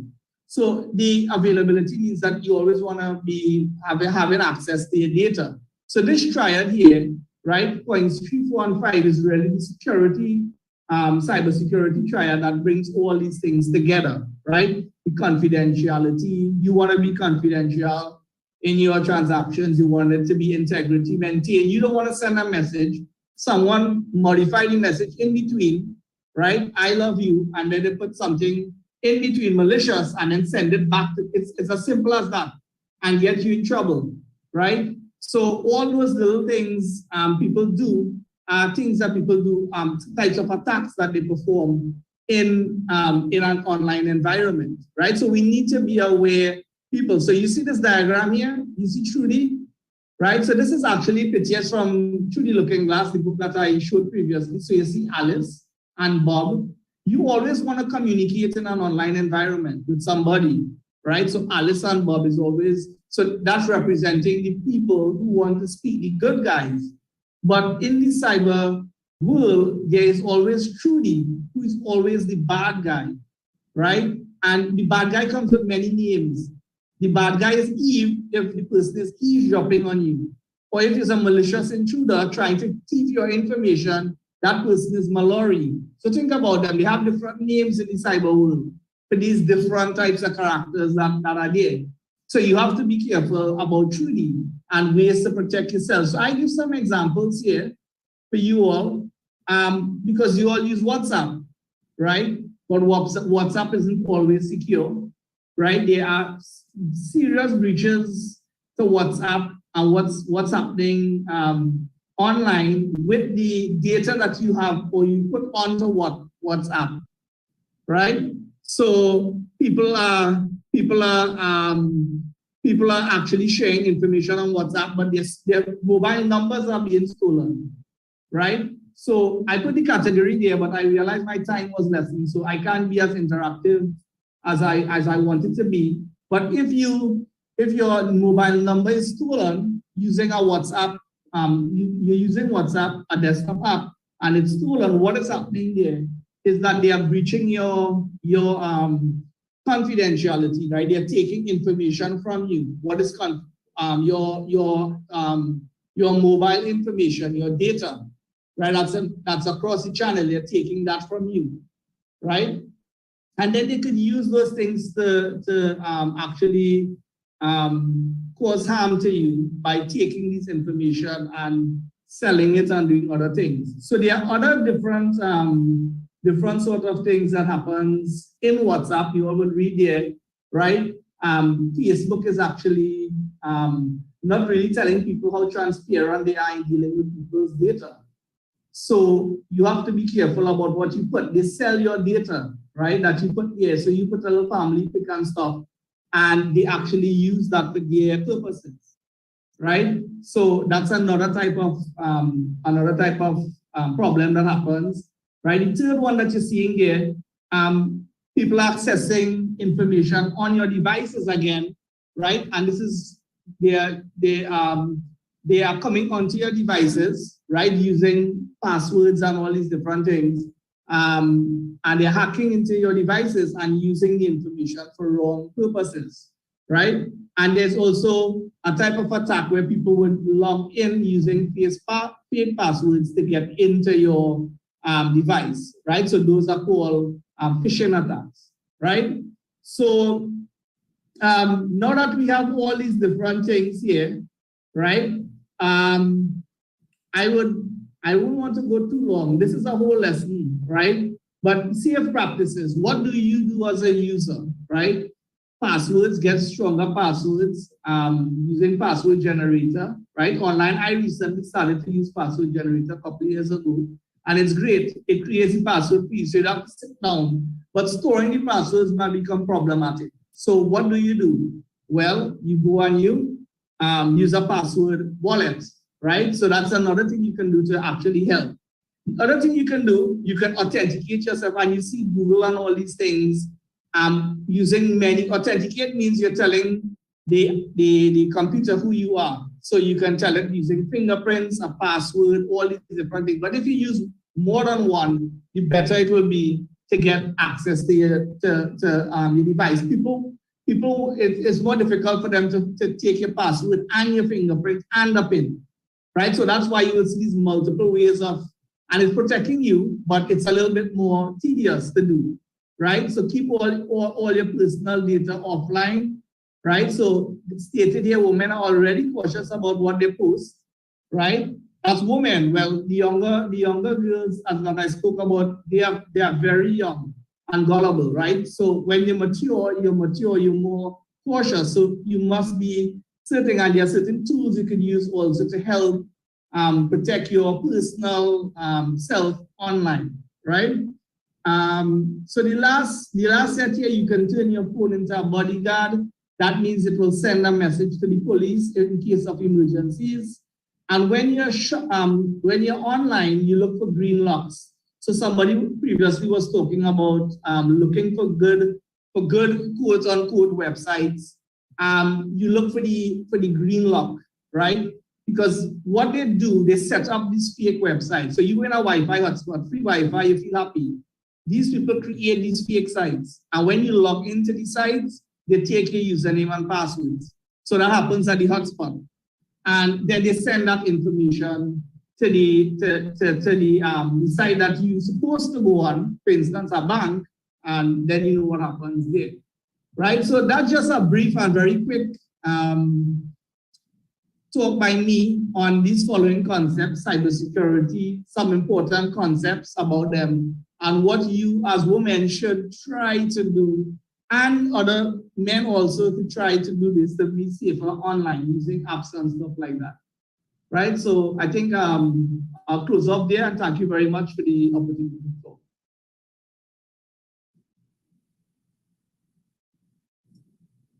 Thank you so much, Dr. Khan. That was very enlightening. I think it's there's so many little things that we need to know. I always remember one movie that I'd seen, in which I can't remember which the name of the movie. It was Great Hack or the one with Cambridge Analytica. There was this really nice quote which said that if something is free, that means you are the product. And it is something we always need to remember, that we use many things because they're free, but their freeness is actually at a cost, and that cost is you, which means your data, which is very precious, and we often forget that. Definitely. So I often go ahead, Dr. Khan. No, definitely.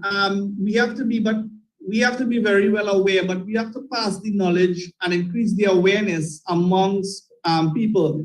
As the keynote speaker was talking, this is not about not using the technology. Technology is great, but you have to know how to use it and how to protect yourself.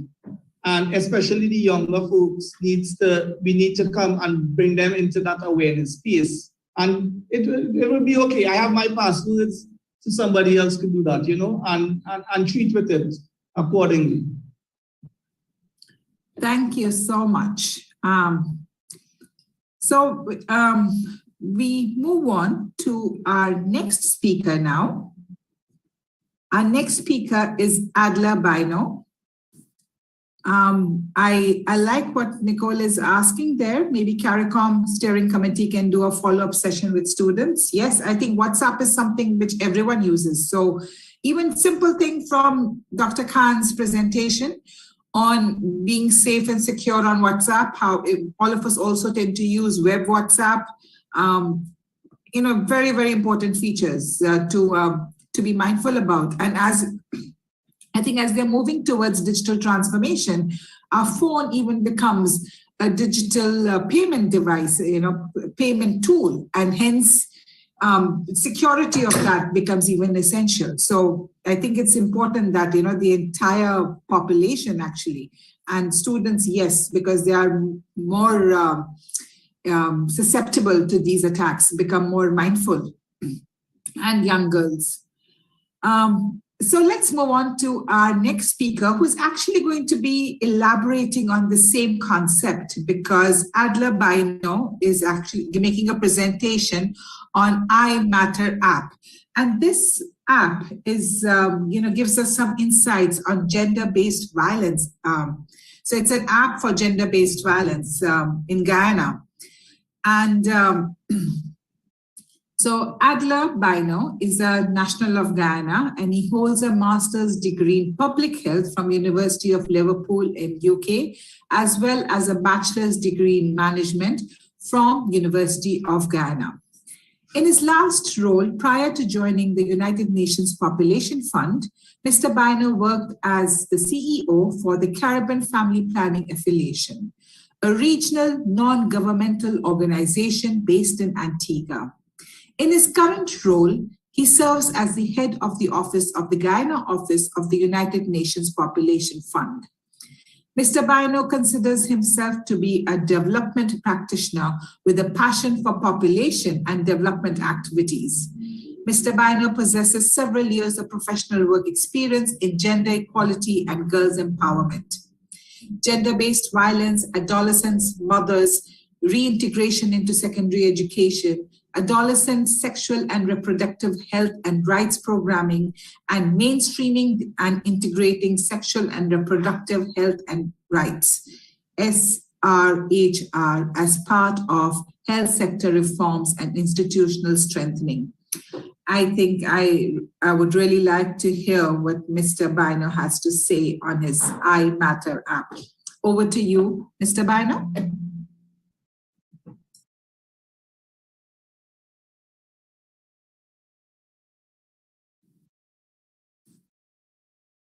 Good afternoon, Madam Moderator. Good afternoon, colleagues. It's a pleasure being here. I must apologize for the quality of my video. I'm actually joining you while commuting. Unfortunately, this has run a little later than I initially thought, so I've had some school pickup arrangements with my children that I couldn't avoid. So I'm doing this while commuting. So forgive me for any for the quality of my video. So in terms of this presentation, it's going to focus on the iMatter.GY application that was developed under the Spotlight Initiative program in Guyana. And I will start by just quickly going over some basic points, just very quickly to give us a grounding into the issues. And I think it's important to highlight that gender-based violence is caused by gender inequality, the abuse of power, and disregard of human rights.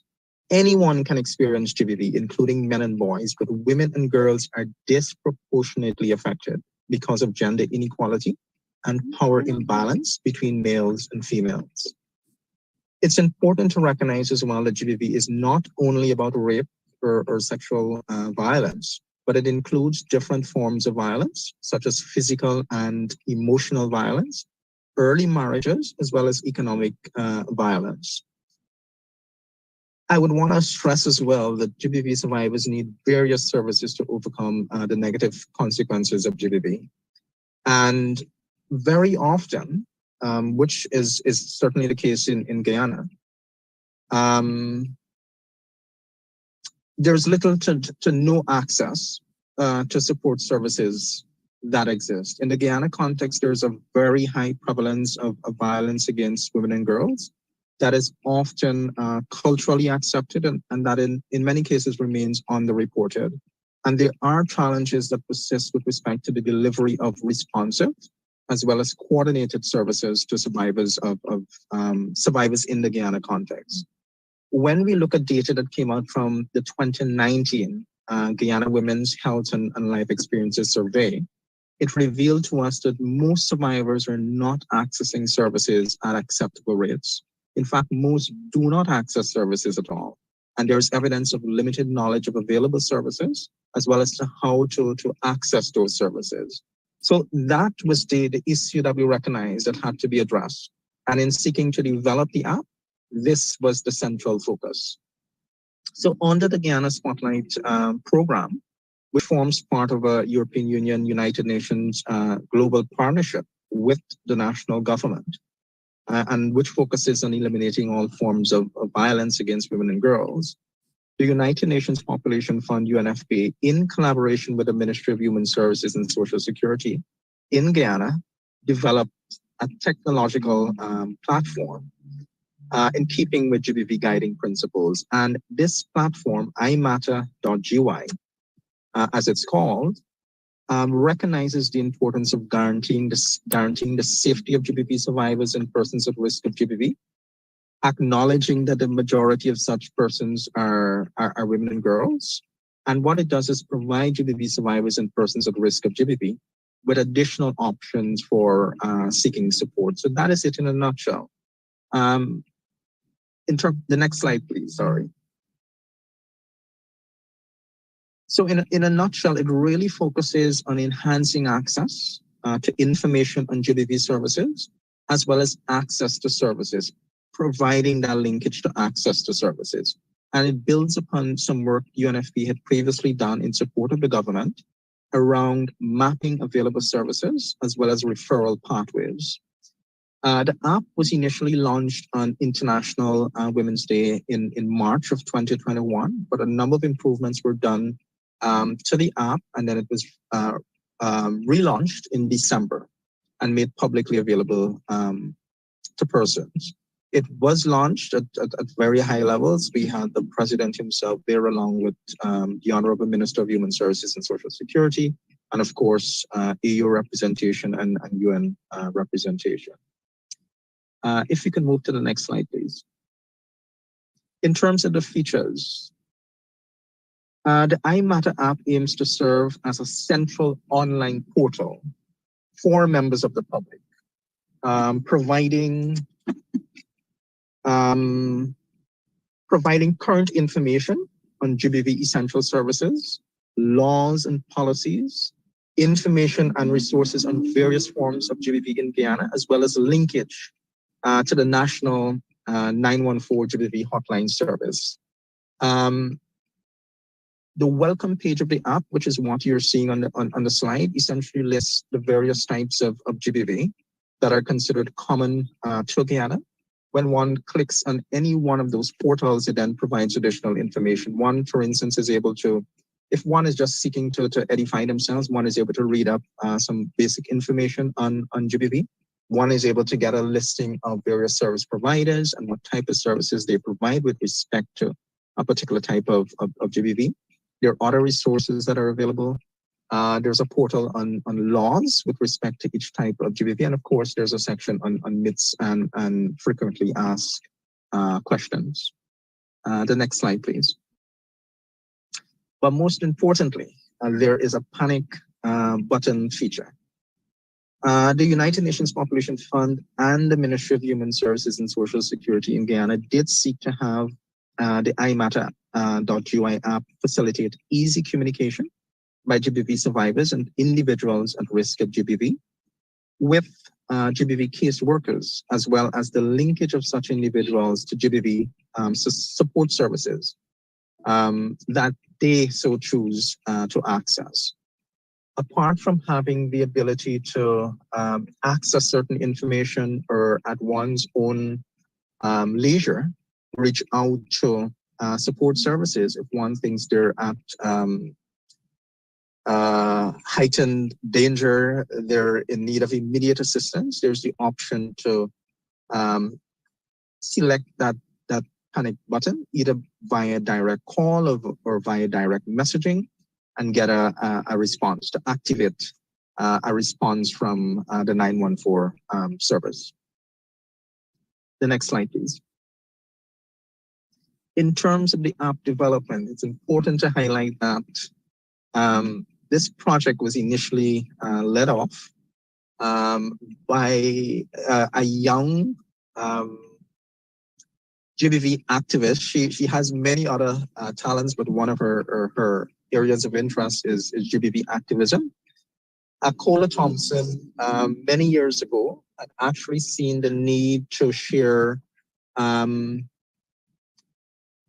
to members of the public, to make available rather, to members of the public ready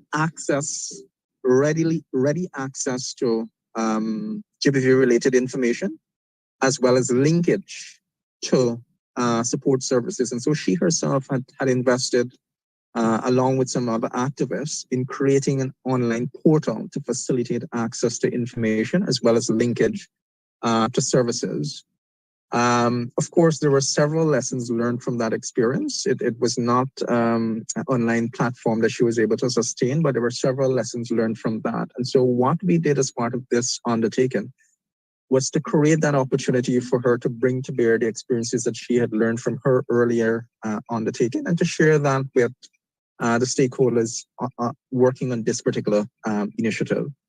So she was the one who served as one of the initial leads in phase one, as we call it, of the initiative. Herself, a local tech company that was brought in to provide support. And then in phase two, we had the ministry itself, along with another local tech company and UNFPA providing support to finalize the project. UNFPA provided lots of technical support, and the Spotlight project, of course, the Spotlight initiative provided the financial support. The next slide, please. So in wrapping up, in terms of where we are, it's important to highlight that the iMatter app was developed to address needs of women and girls, principally acknowledging that the vast majority of GBV survivors and individuals at risk of GBV are women and girls. It's also critical to highlight that women leaders, including the Honorable Minister of Human Services and Social Security herself, Dr. Vinaya Prasad, would have been heavily involved in the development of the app and shaping the content and the various functionalities of the app. I think it's important to stress that. In terms of next steps, now that we have advanced significantly in improving the content of the application, we're currently focused on creating greater awareness of the application itself and its features, so as to ensure there's greater awareness of the application and greater usage of the application. UNFP is pleased to have supported this initiative. We're very pleased to have been given this opportunity to share in it. And of course, we're open for any questions regarding this. So thank you. And again, my apologies for not being able to have my video on. Thank you so much, Mr. Bino. So we do have some time for a few questions. So I think for both for you and Dr. Khan, do we have any questions?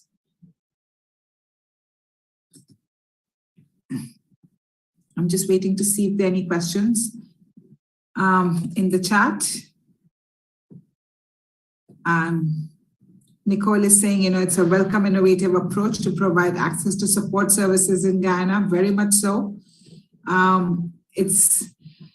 remember once listening to a gender-based violence kind of an app, and there was a very interesting thing that was said in this conversation, that the name of the app, although your app is called I Matter, which is quite generic, has to be a very generic name, because your persons who are, doing the violence are in the room next to you, and and they can look at your phone and figure out that there isn't such an app that you're using. So somehow even the name of the app was very important when it was gender-based violence. I found that, that just the thought of even thinking like that quite interesting. That how important is the name, that you don't want a name which screams that, hey, I'm an app for gender-based violence. You're absolutely correct. So all of that went into this process. We started off this thinking we can wrap this up in a few months, sorry. And instead it took more than a year, because we had to pay attention to all of that, ensuring we had selected a name that was very generic.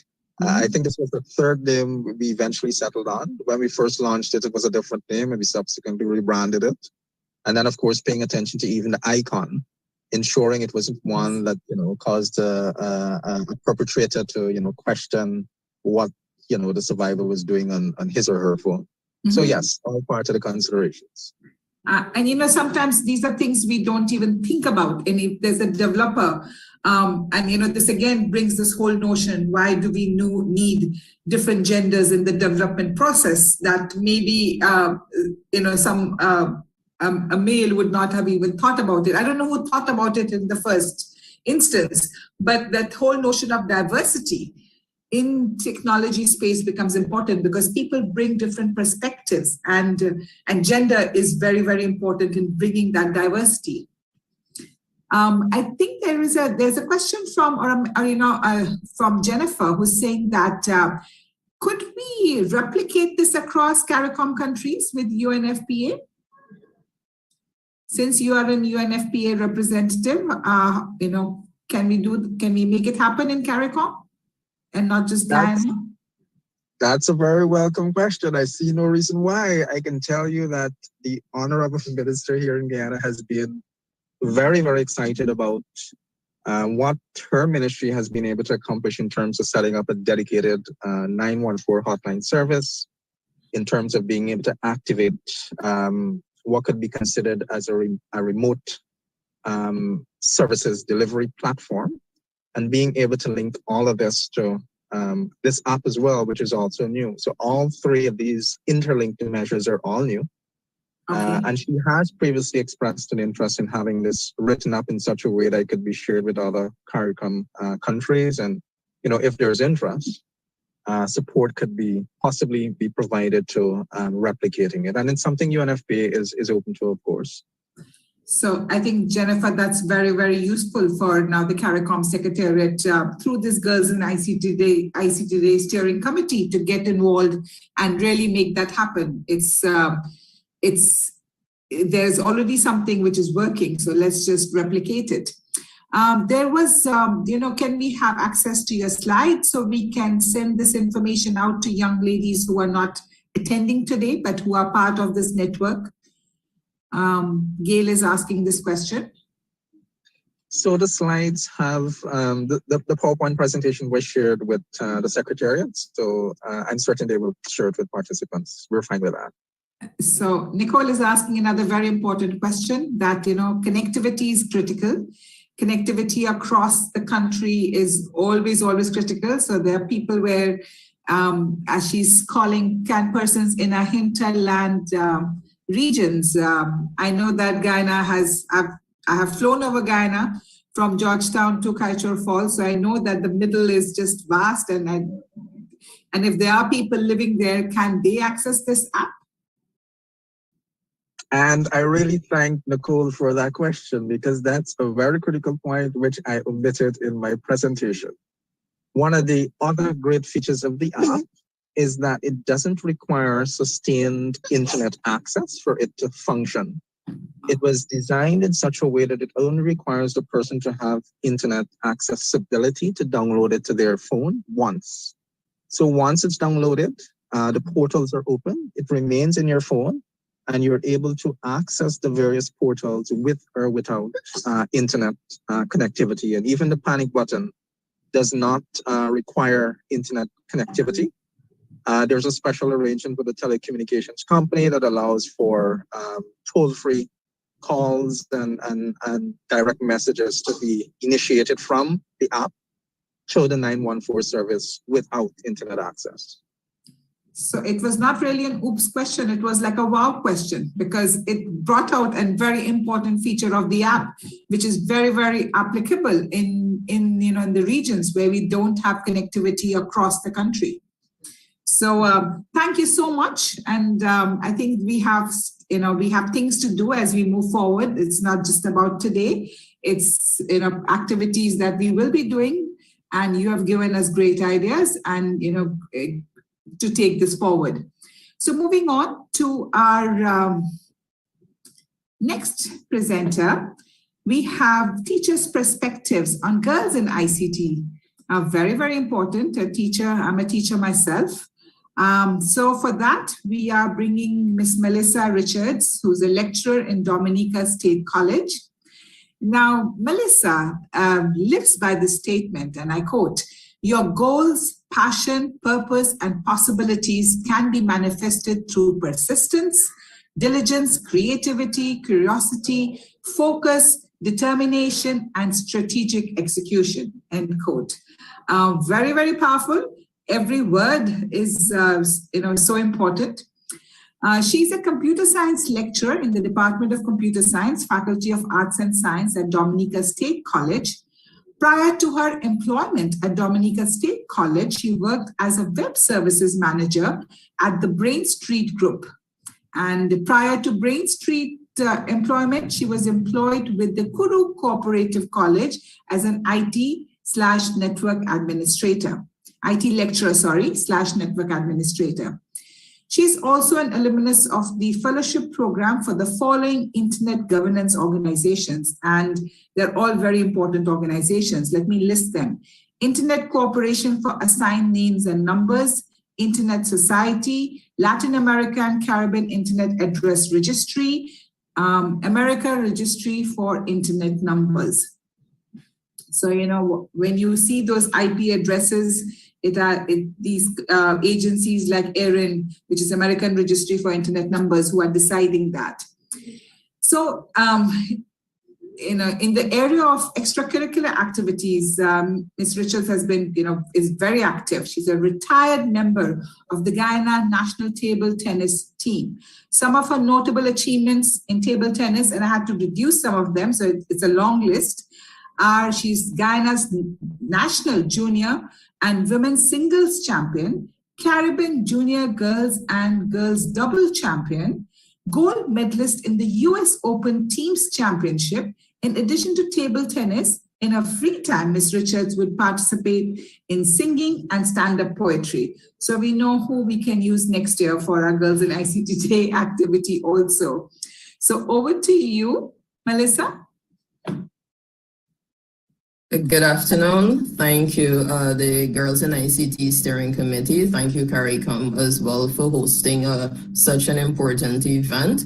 One of the things, and I'll get straight into the presentation, so just allow me to share my screen.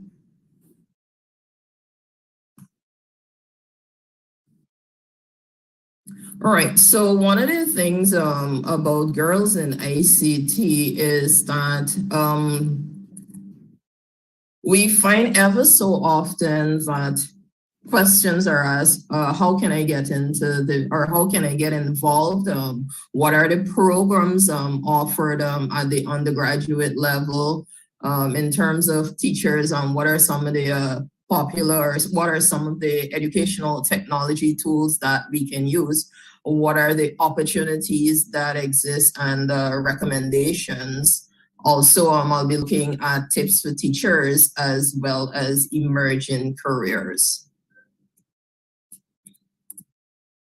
So I basically got involved in ICT in 1995. This is when I was introduced to the computer.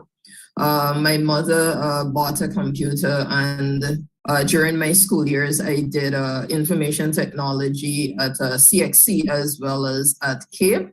Upon completion of my high school studies, I enrolled at one of the local computer centers, and I started with PC repairs and networking because I am more into the hands-on and not so much the programming. All right, so I started with PC repairs and computer networking, then I moved on to the other applications. And later on, during my course, during my studies there, I was recommended for my first job, and this is what brought me into teaching. I was recommended to teach IT at the Open Doors Center, which is the only disability center in Guyana for students or persons with special needs. And then from that, I moved on to Caricom College and so on. All right, so in terms of the undergraduate programs offered in computer science across the Caricom region, so this is what I basically did was research the various universities and colleges and combine them into these four areas. So in terms of the entire Caricom region, we see computer science, we see information technology, we see information systems being offered, and then the differentiation would occur in places like the OECS region, where there's animation and design, web development, digital communication. In terms of Guyana and Jamaica, you will see that the computer science, IT, information systems, those are common. However, in terms of computer systems engineering, computer studies, software engineering, and computer network and security, these are what Jamaica, they're offering as well in their programs. And this is not just UE, but this is also the other universities as well. In terms of Trinidad and Tobago, we're seeing computer science. As Trinidad and Tobago as well as Barbados, we're seeing computer science and IT common again, but the distinction comes with the computer science and management, IT and management, software engineering. And these are critical because one of the things persons ask, particularly when it comes to computer science, is it just about coding? And so one of the things I'd like you to understand is that computer science is not just about coding. There are many other areas that are associated with it. All right, so this is just helping you in terms of your career when you're choosing. These are some of the options available. All right. All right, in terms of the enrollment stats, and this information I pulled directly from University of West Indies on Digest 2015 to 2020, what we are seeing is that from 2017 to 2020, female enrollment in the areas of science, technology, and mathematics, it would have fluctuated. However, what we notice is that in terms of females, there's a higher enrollment when it comes to females versus the males, all right? And then in terms of engineering, we see the opposite, where there's it's more male dominated than in terms of the enrollment versus females enrollment. So in this regard here, these are some of the statistics that that's available, all right? So in terms of education technology tools, there are a whole lot, all right? And these are just some, and what I did, you have as well for teachers, and I also focus on the STEM aspects. So I'll start with STEM, and particularly from my previous slide, you would have noticed that engineering, in terms of enrollment, it has a very low response from females. And what we notice here is that ed heads and try engineering, what they're actually doing is giving you a virtual experience to try out various STEM careers. All right, so it's not just about you engaging in the tutorials as well, but what they're actually doing is giving you different scenarios for you to understand how based on whatever role, how what's required, right? And this here in this regard, it helps you as a student to make up your mind in terms of the STEM careers. And this is critical because what it does is now the knowledge that you have outside of the classroom, you're now able to, that you got inside the classroom, you're now able to apply it within a practical environment. In terms of science and technology, there's the FET interactive simulations, and this is not just for science and technology, it's also for mathematics and a whole lot of curricular areas. And what they do is break down all the various topics, and they would provide interactive simulations. So let's say you're looking at a subject such as matter. So they would break it down and they would help you to understand how the particles interact. Or if in the case of mathematics, you're trying to understand a particular aspect of algebra, probably one of the number theories and so on, they provide these hands-on simulations, all right, that would assist you in understanding it.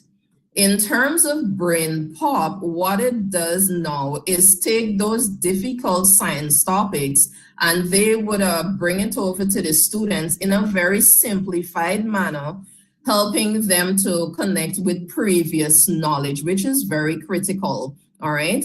And the BASF Virtual Kids, this here is for students from, let's say, grade 3 right through to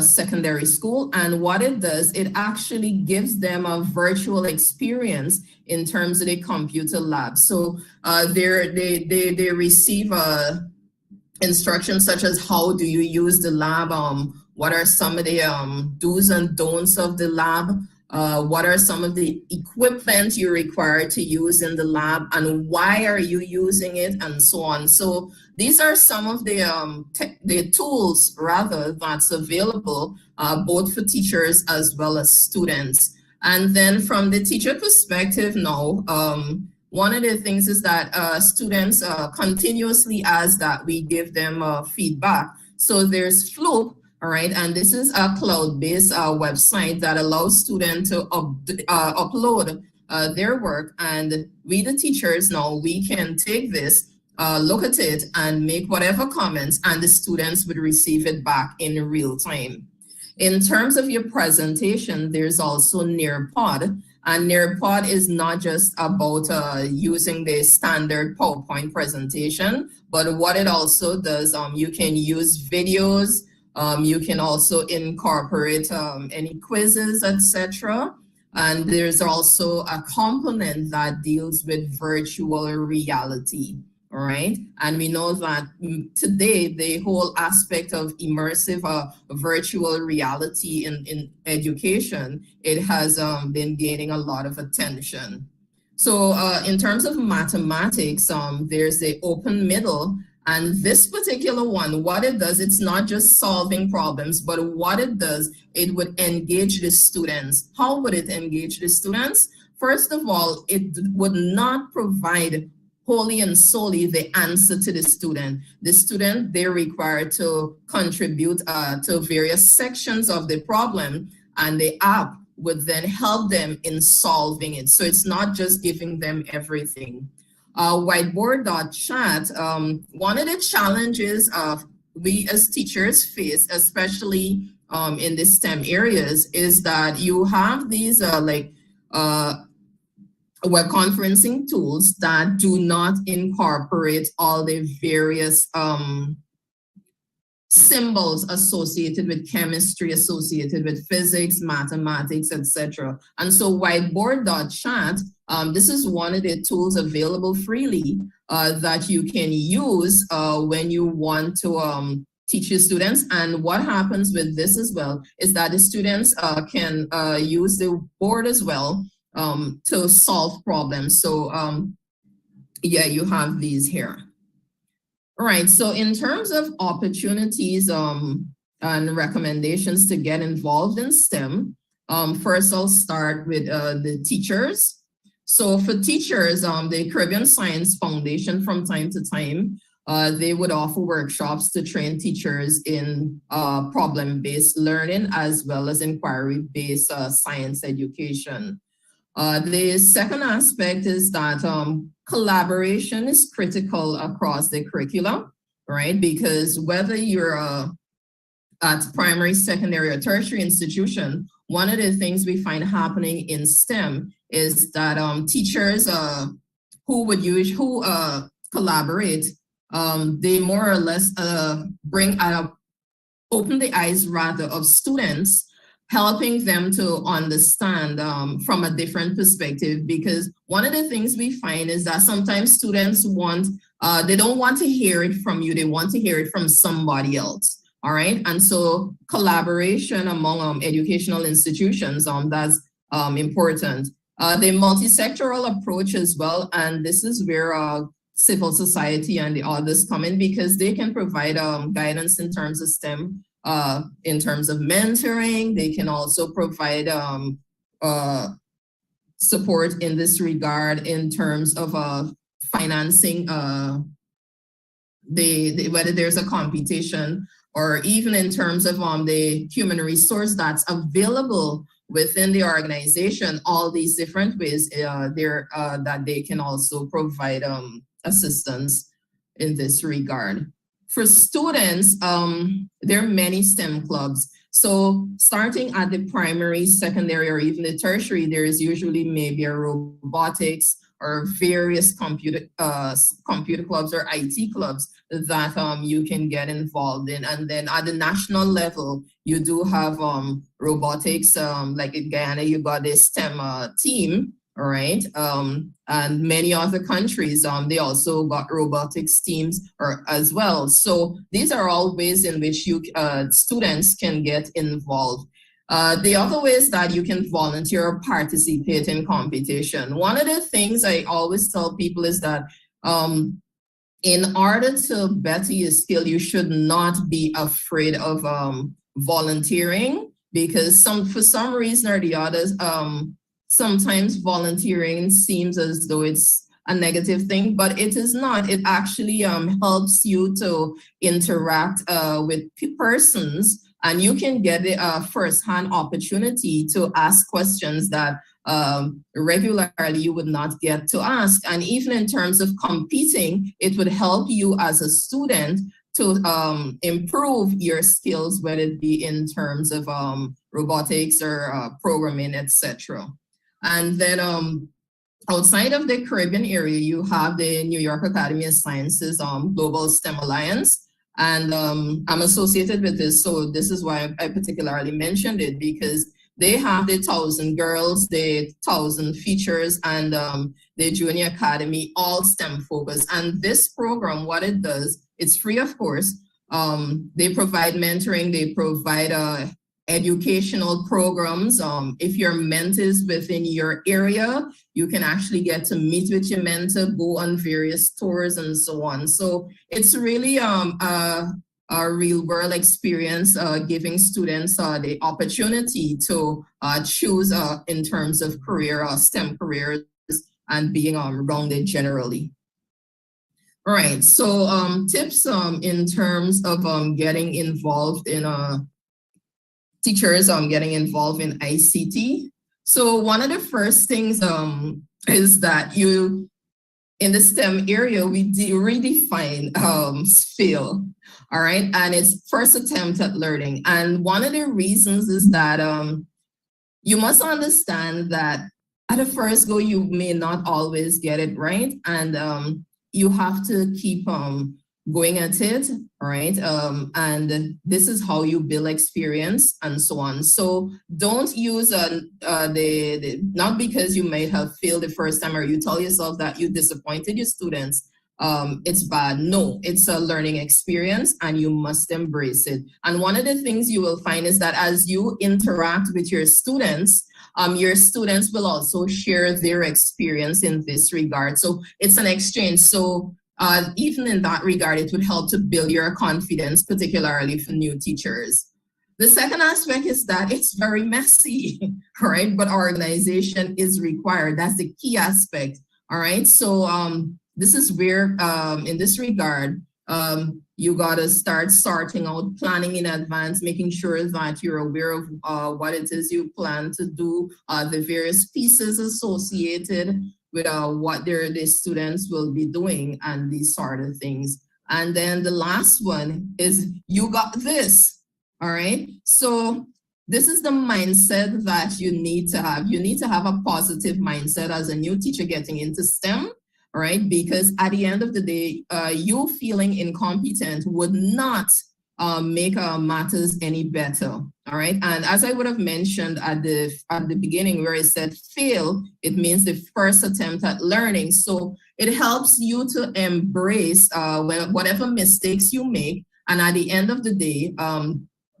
because of the continuous experience, you start building confidence, all right? So these are just some of the tips for new teachers.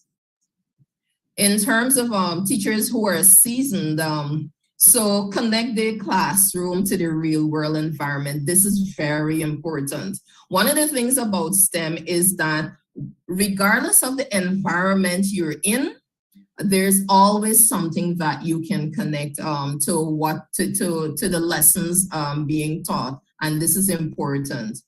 Then the other thing is engage with other teachers. So again, this is where the whole collaboration aspect comes in. So what it would do, again, it would help to strengthen your program. So using the example of, let's say, the robotics club or the robotics team, they would have traveled to let's say maybe Jamaica to participate in the national competition.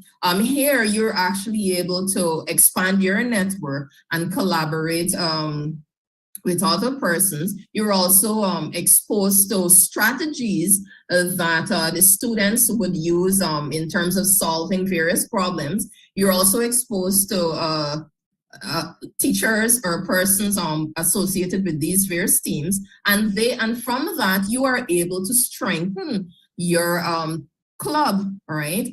In this regard. So this is the second thing. And the third aspect is foster project-based learning. So project-based learning is where you more or less use projects that the students can easily relate to. One of the things, particularly in computer science. Alyssa, I just wanted to cut you to say that we are running out of time. You have a minute to wrap up.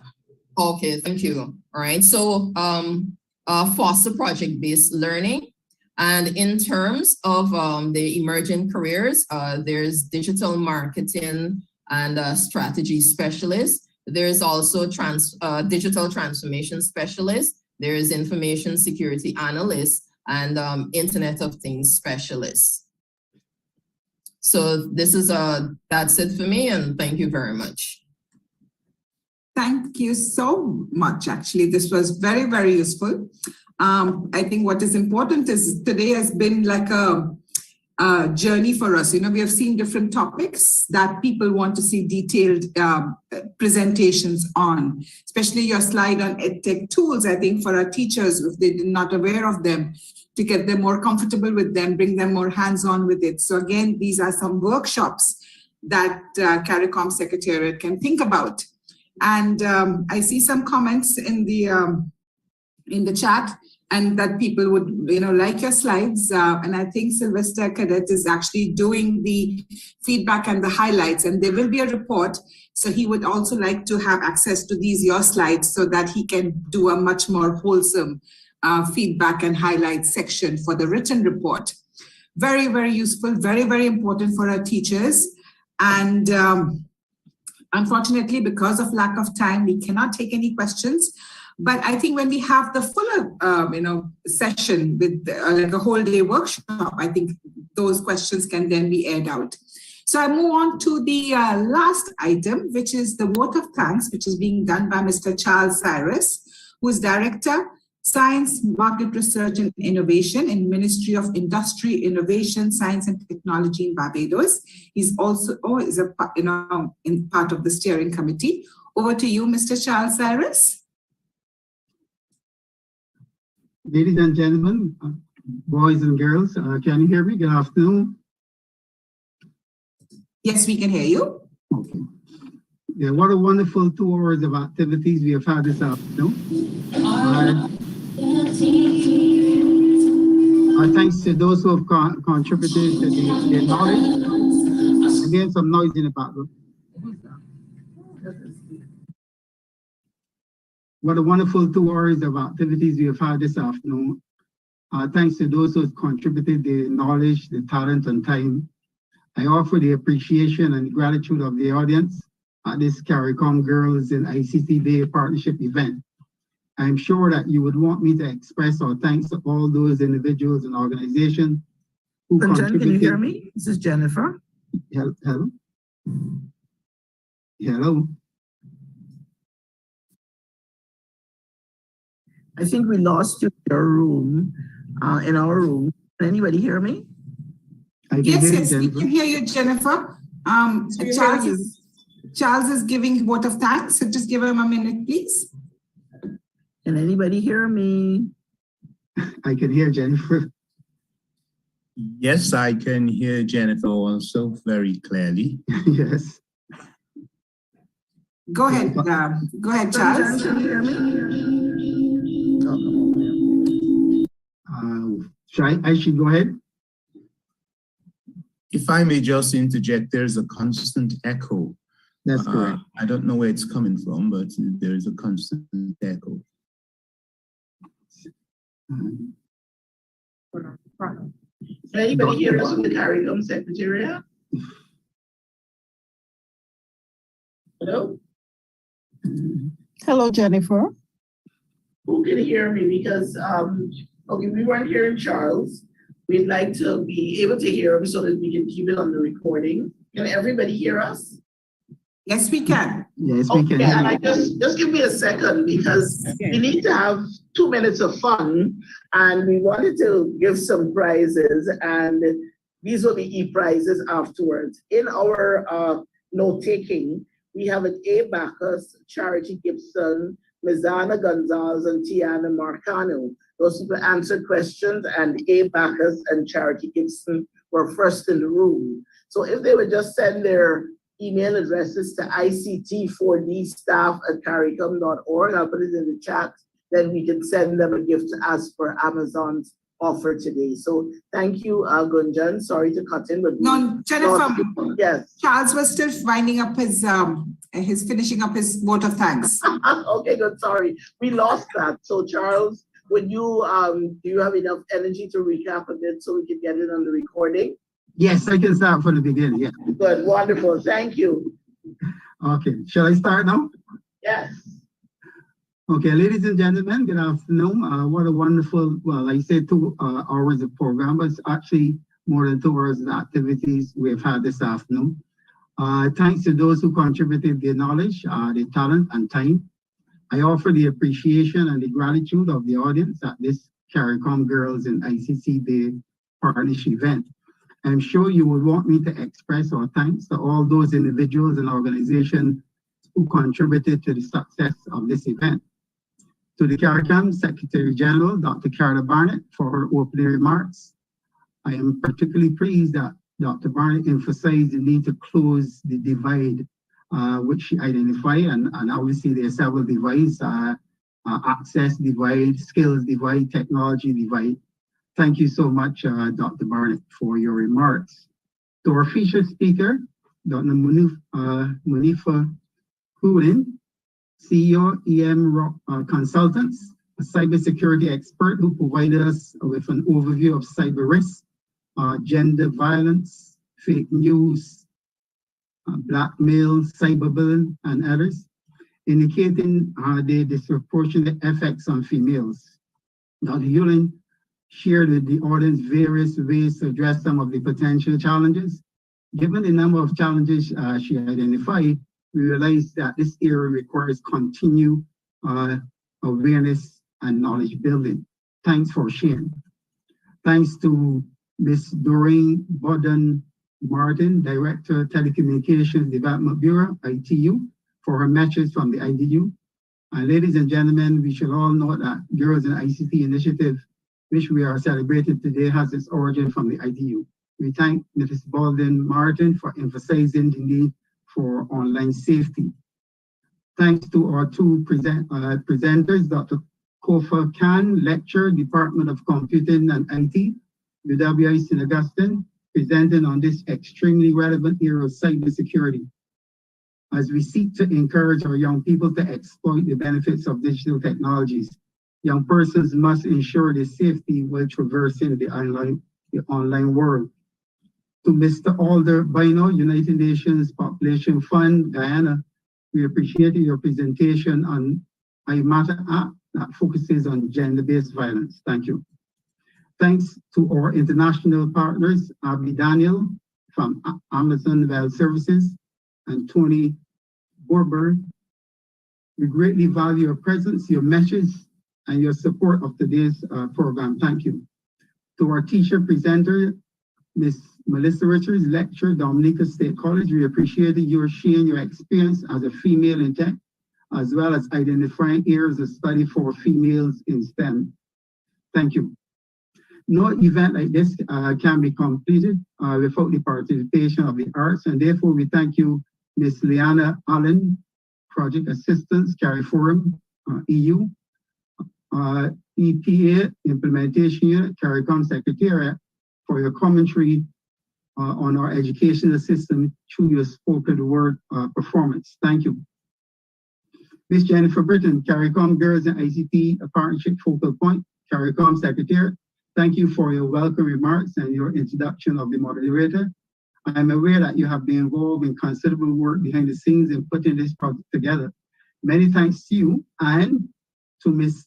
Simone Joseph Olivier at the Secretariat, who have worked very hard to put the project together.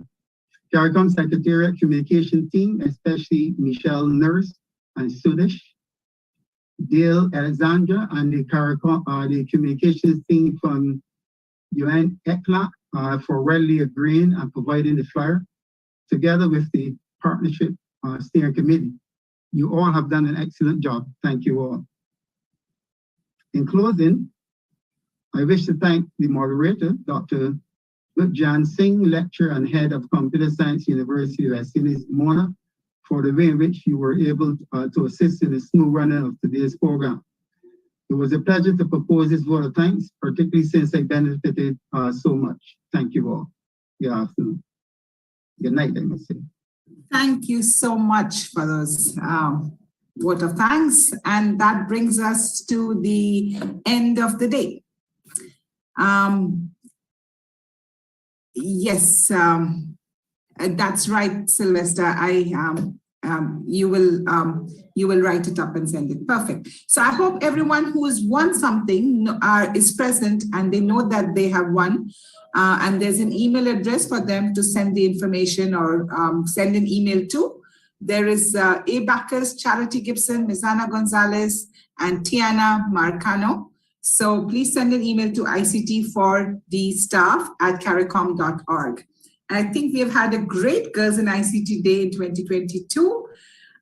We learned so much. There is so much that we need to take forward. So I think there is a lot of work for Caricom Secretariat. So I guess we continue meeting and don't pause from the work that we are doing. And this day basically continues into a year of activities then. Goodbye all.